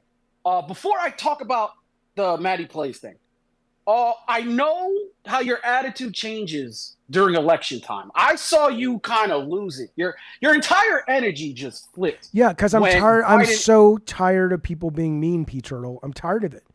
Me too. I can't take it. You claim to be a Christian, but I don't know. A lot of these people claim to be Christians, and I'll tell you something. I'm the last guy to get advice or education about religion. I don't know anything about it other than I think religious people are supposed to be nice, right? But my God, a lot of these people who claim to be religious are just pricks to each other, and it's well, they want you to follow the laws of God. You might not think that's nice, but we mean well. Well, I don't. We're looking out for you guys.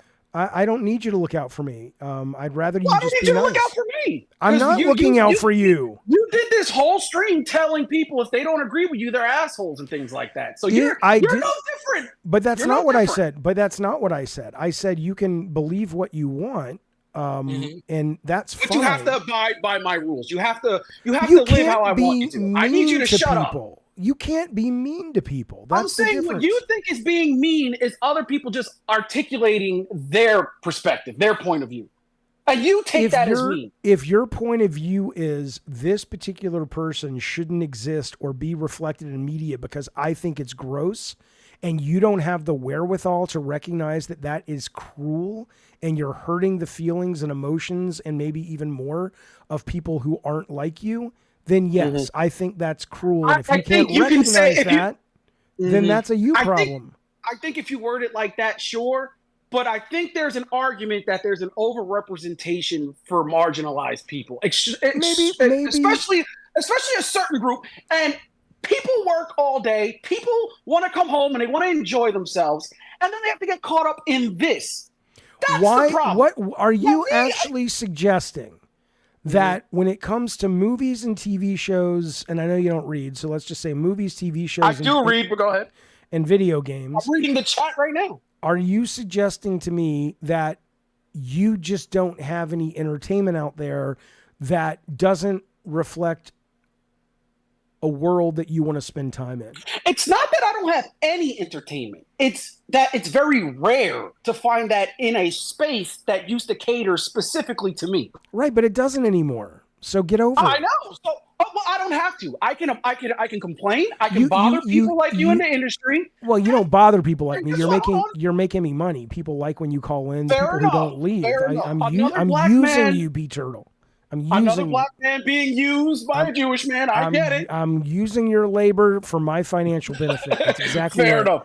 But it's not that but the idea that you don't have enough content out there. And what about the people who for the longest time never had any content? They're marginalized. Is the entire world supposed to think about the 1%? What kind of world is that? First off, I'm stunned it's not 1%, but let's assume it is though. No, but ultimately the people who are making the entertainment are making these choices, and you cannot like that. And the market is speaking, and because the market is speaking, you're upset. I'm not upset. I don't care if you look. I have zero problem if Disney said, as much as we believe in this agenda, that we are a very progressive group of people who make this art, at the end of the day, we're a business and we have to entertain first, and the messaging got ahead of the entertainment. I'm like, okay, that's probably smart. I got no problem with that. But that's how the market needs to speak. I would prefer the market not speak by being cruel to other people online. I personally hope they don't care about the 1%. Make 1% of your entertainment for the 1%.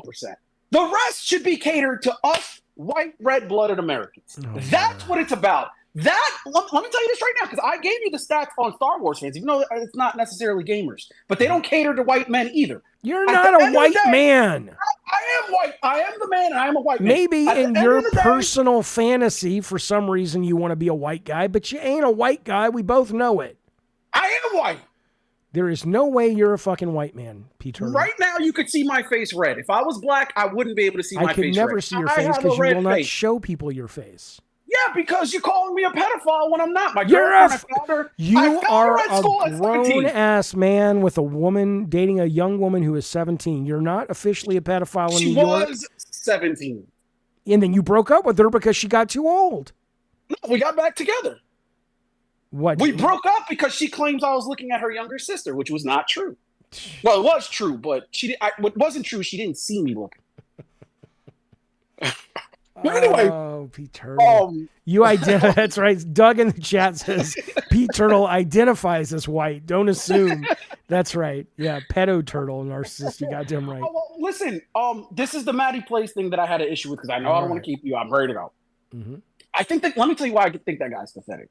First of all, I never liked his content. I think his content is very bland. Fine. Don't make him pathetic. You just don't like his content. That's fine. I'm just prefacing not why I believe he's pathetic, but just prefacing what I'm going to say with, I think his content is bland. And then this stuff comes out, and now you have a whole bunch of the crazy radical lefty loonies who are putting a lot of pressure on him to come out and, admit that this character and the leaks and the racist friend that he has, that all this is him, right? And then he stays away for a few days. He didn't stay away for a few days. He got it happened. It broke yesterday, and at the end of the day, he put a tweet out. Okay, he puts a tweet out today. He didn't say anything. Yesterday. Yeah, well, fair enough. And then he puts the tweet out, and he's all like, "Well, I'm ready to deal with whatever I have to deal with." And we spoke to EA, and basically taking it on the chin, not showing he's not worried about anything. And then all of a sudden, he has to come in and bow down to the radical lefties and say, "I just want to let it be clear. I would never make text like that, comments like that, and racism and homophobia and all this is not okay." Why is that bowing down to? Because a lot of people think it is okay. If somebody was attributing horrible things to me, I would want to tweet and go, "Guys, I know there's no evidence of this because I've never said those things, but let's just be clear on the rare case that you follow me but have no idea, you can't read or something." Mm-hmm. I don't feel that way. What's the problem with that? If somebody came to you and said you like women over the age of 25, you'd probably want to get out ahead of it. I absolutely would. But no, my issue is that that pressure that was put on them. I'm seeing now there's this guy online named Kate Bush or whatever. He's like leading the charge. Oh yeah, right? Kate Bush's husband. And he's a weirdo, even though he's a sick bastard. And now he's saying that if Matty Plays really isn't his friend, the racist guy, then he needs to come out and out his editor, because either the editor is the guy who leaked all this, or the editor is the one who gave the guy who is a racist. He doesn't need to do anything. He's a loser, and he will do it because he doesn't care about anything. Go ahead. Are either a liar because you're playing a character, or you are a misogynistic asshole who hates traditional. Let me finish. Who hates his own race. Either way. Oh my God. Let me finish. Either way, I don't agree with either one of those things. But I use you for your work. I'm not going to fire you for that. You're if Matt discovers that his editor is the most racist person in the world, it doesn't, as long as it doesn't affect the work. I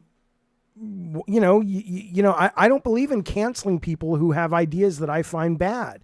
As long as they don't act on them in a way that hurts other people, you have a right to be an asshole. I'll defend your right to be an asshole, but don't expect me to like you, and don't expect me to support you if you hurt someone.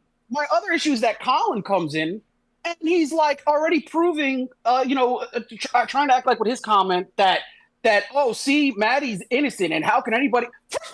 That bastard is innocent. Colin was doing it though. Colin's defending his friend. He knows Matt. If somebody came to me, you don't do. You're a coward, and you didn't defend him. I didn't defend him in that sense because I'm like, I don't know the guy, right? If somebody came to me and said, Rob the Mod is a racist anti-Semite, I'd say, I've known Rob now for about 4 or 5 years now. Do I think he's got dead bodies buried between a floor? Yeah, I do. But I don't think he's racist, and I don't think he's anti-Semitic, right? When it comes to Matty, like I said earlier, I've met the guy twice or on a podcast, and I've seen him in real life once for an hour and a half. And I'm like, let me tell you this. Every experience with him has been delightful. He seems like a great stand-up dude, but I don't know him enough to defend or speak to his character. Jeff, he's the most boring guy on the planet. Well, you like me more than him. Look, first off, it's creepy. Second, what? Anyway, last thing, because that was it. You barely let me get anything in there. You just kept over talking me. But anyway, I didn't get to finish the last thing. Don't talk to me like you talk to your girlfriend. Real quick, because I know you're gonna get me off in any second. Okay, please don't say that. Oh no, yeah, not get me off like that. Jesus, you're in the closet. You're so far in the closet that there's like clothes from like 6 seasons ago. That's how deep No. you are in this closet, sir. I'm not in any closet. Oh, what I was going to say, because I didn't even get to finish. Again, stop talking to me like you talk to your girlfriend. I remember when Biden took that horrible loss to Trump in the debate, right? And I saw he was how terrible, much, terrible. Oh, he was horrible. But people knew 4 or 5 years ago that Biden wasn't there. For some reason, you guys like that. He was never there. All right, fine. He wasn't this bad, but whatever. I'm glad he's not running. That's the difference between a lot of Democrats and Republicans. We can admit when we have a shit candidate. Biden, I don't think Biden has been a bad president. We can debate that, but I'm not interested because we'll never come to any conclusion. But I think he was a terrible candidate, and he claimed he would step aside. He should have stepped aside a lot sooner. I'm glad he finally did. But fundamentally, though, you guys, Trump is a good candidate and that he may win for you guys. He will win. Well, I don't think so. But regardless, no, he's going to win. Regardless, it should be more with you guys than just about winning.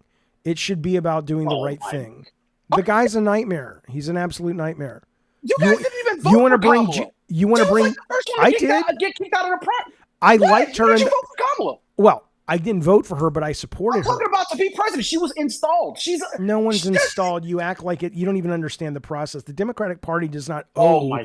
The Democratic Party is not a legal institution that owes the public a vote. They could run anybody they want. Of course. I understand she wasn't installed like Trump's like, shit's not constitutional. What are you talking about? Oh my God. Constitutional about it. If you want to be technical, sure. Anyway, that's not my point. Yeah. The point is, Trump is going to win. That's not even up for discussion. It's over. The thing is done. I say you're wrong, but let's assume for the sake of this discussion that we're ignoring the last thing you said. Right. Continue. So I can only assume that when he wins, you're going to go down this miserable road even worse than when Biden got destroyed in the debates, right? No. What I'm saying, Jaffe, hear me out because I'm looking out for myself. You're trying to warn me because you don't want the show to become negative. And I agree, by the way. That's what you're trying to do, I don't correct? want it to become negative. I don't want you to go crazy and burn the thing down. If Trump wins, here's what I'll say. If Trump wins, and I'm literally going on Last Stand Media Constellation the day after the election. I'm going to watch. None of us know what's going to happen, obviously. So it's going to be interesting. But that said, if Trump wins, and I hope to God he doesn't, I don't think he will, but I know you do. That's fine. It's not that I hope. There will absolutely be a grieving period for me because I think it represents so many negative things. But then I will get back on the horse and I will continue to fight the fight of good progressives everywhere and say that just like every other time in history, let us out here in California and us in the progressive wing of humanity do the heavy lifting and slowly but surely drag you fucking knuckle draggers into the fucking present and into the future. Because if it wasn't for us, you wouldn't have 5-day work weeks. You would not have Social Security. You wouldn't have any medical insurance. You'd basically be living, before FDR times with the way the 1% treats you. Well, for some reason, you guys have gotten it in your heads, the people who are not the 1%, that they actually give a shit about you. They don't give a fuck about you. So you think the last 3.5 years were better than Trump's first 3.5 years? I think absolutely in a lot of ways they were. Do I think... Name one thing. I mean, do I think that there have been price increases in inflation? Yes. Do I also think that that's all we care about? Let me finish. I refuse to give you left or right. No, Darth Nugget. I don't think the DNC gives a shit about me, but I think the DNC policies that get them elected into office benefit more people. That's a difference. But let me finish though. I will not sit here and give you left or right talking points. I respect my audience too much for that. I don't know anything about economics. Okay. I know that you can find people and you can find a lot of economists that say that Kamala Harris's plan is better than Trump's, and you can find less, but still economists that say the opposite. Also, I know you can find a lot of people that say, well, sure, Biden had to deal with higher prices because he inherited economy from Trump. No, not here we go. Not here we go. What I'm saying is You don't know if that's true or untrue, and I don't know if that's true or untrue. So wouldn't it be great if we just accepted and embraced the phrase, I don't know? And I agree with that. And but so what we I'm either gonna say, I'm just going with my gut because the guy or the woman vibes with me better, or I vibe with them better, and I'm not going to pretend to know shit I don't know. Or you actually go get an education, or I go get an education, and we parrot back these talking points we hear on TV. Fair enough, but at the end of the day, I don't fucking know. Oh, at the end of the day, a majority of Americans are mostly concerned with the president and the economy, with how the president handles the economy. That's the number one issue, and a majority of Americans believe Trump will do a better job. He's going to smoker. It's over, and all I'm saying is, don't ban me. And don't take it out on me. I will never take anything out on someone if they don't deserve it. But I'll ban you if you come here and do hate speech and make people feel bad about themselves. When do I do that? You did on your Twitter, but you're not doing it on here, so we're good. I didn't do that by calling Tim Pool an F word.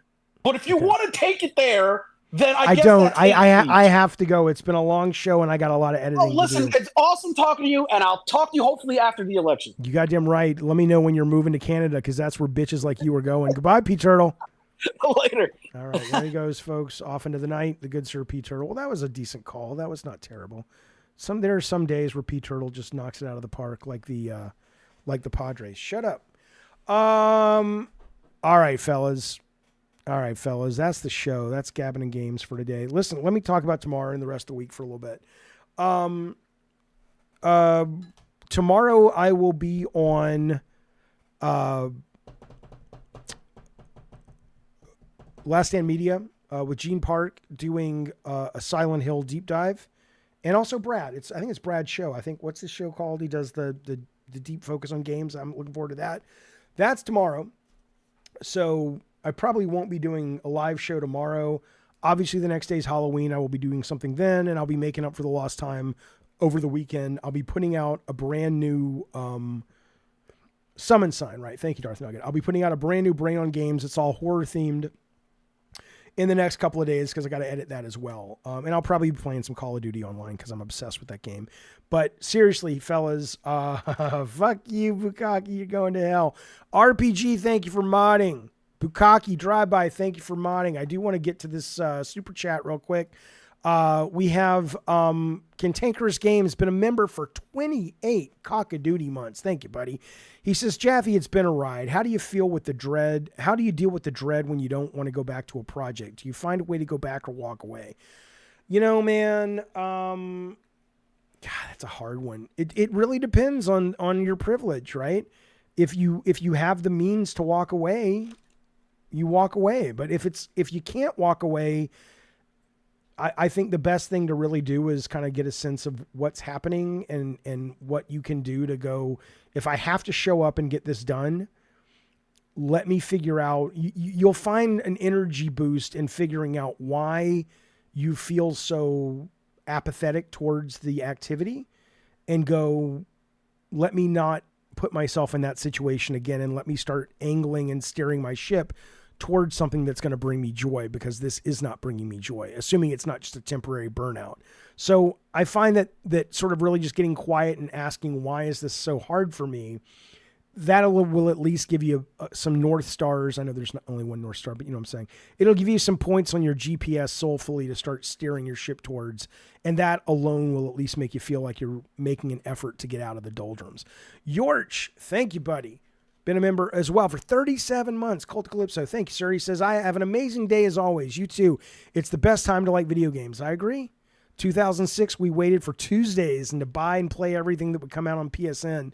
This today would be impossible. There's so many games. I was going to talk about this because there were some tweets Victor Lucas did and Gene did, but I'll save it for the next show. But yeah, man, there's just this industry.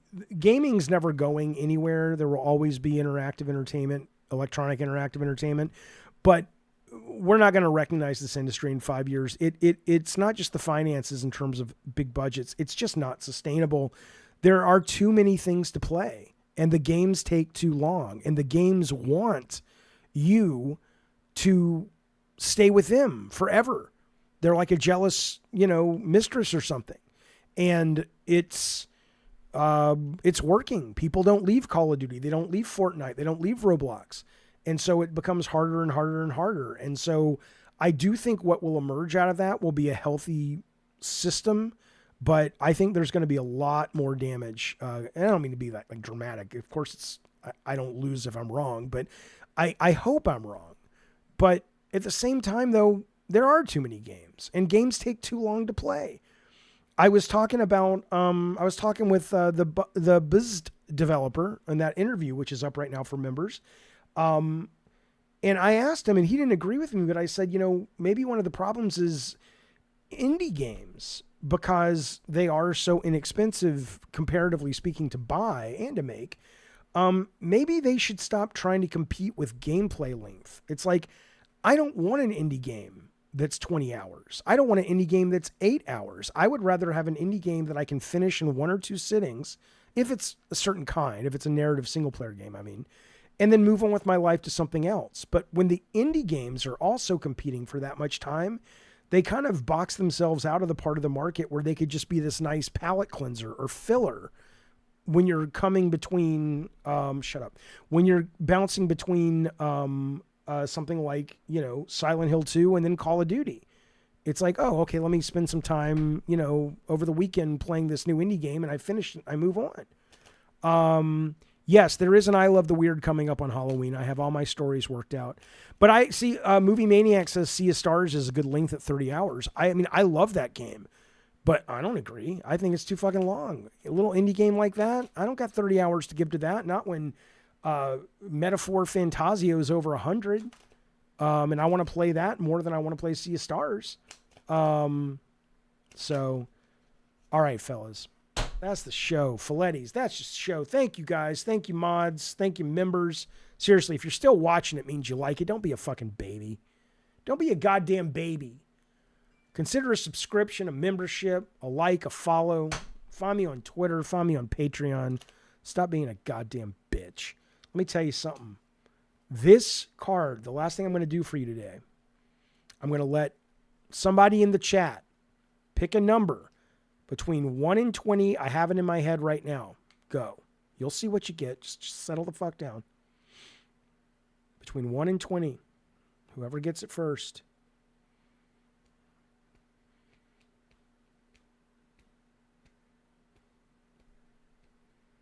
Okay, the Zeke got it. It was 13. Zeke, you get to choose, but this applies to everybody in the fucking chat.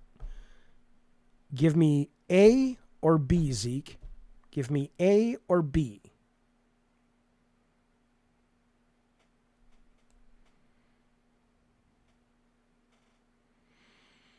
Of course, Mutant Mo, I expected that.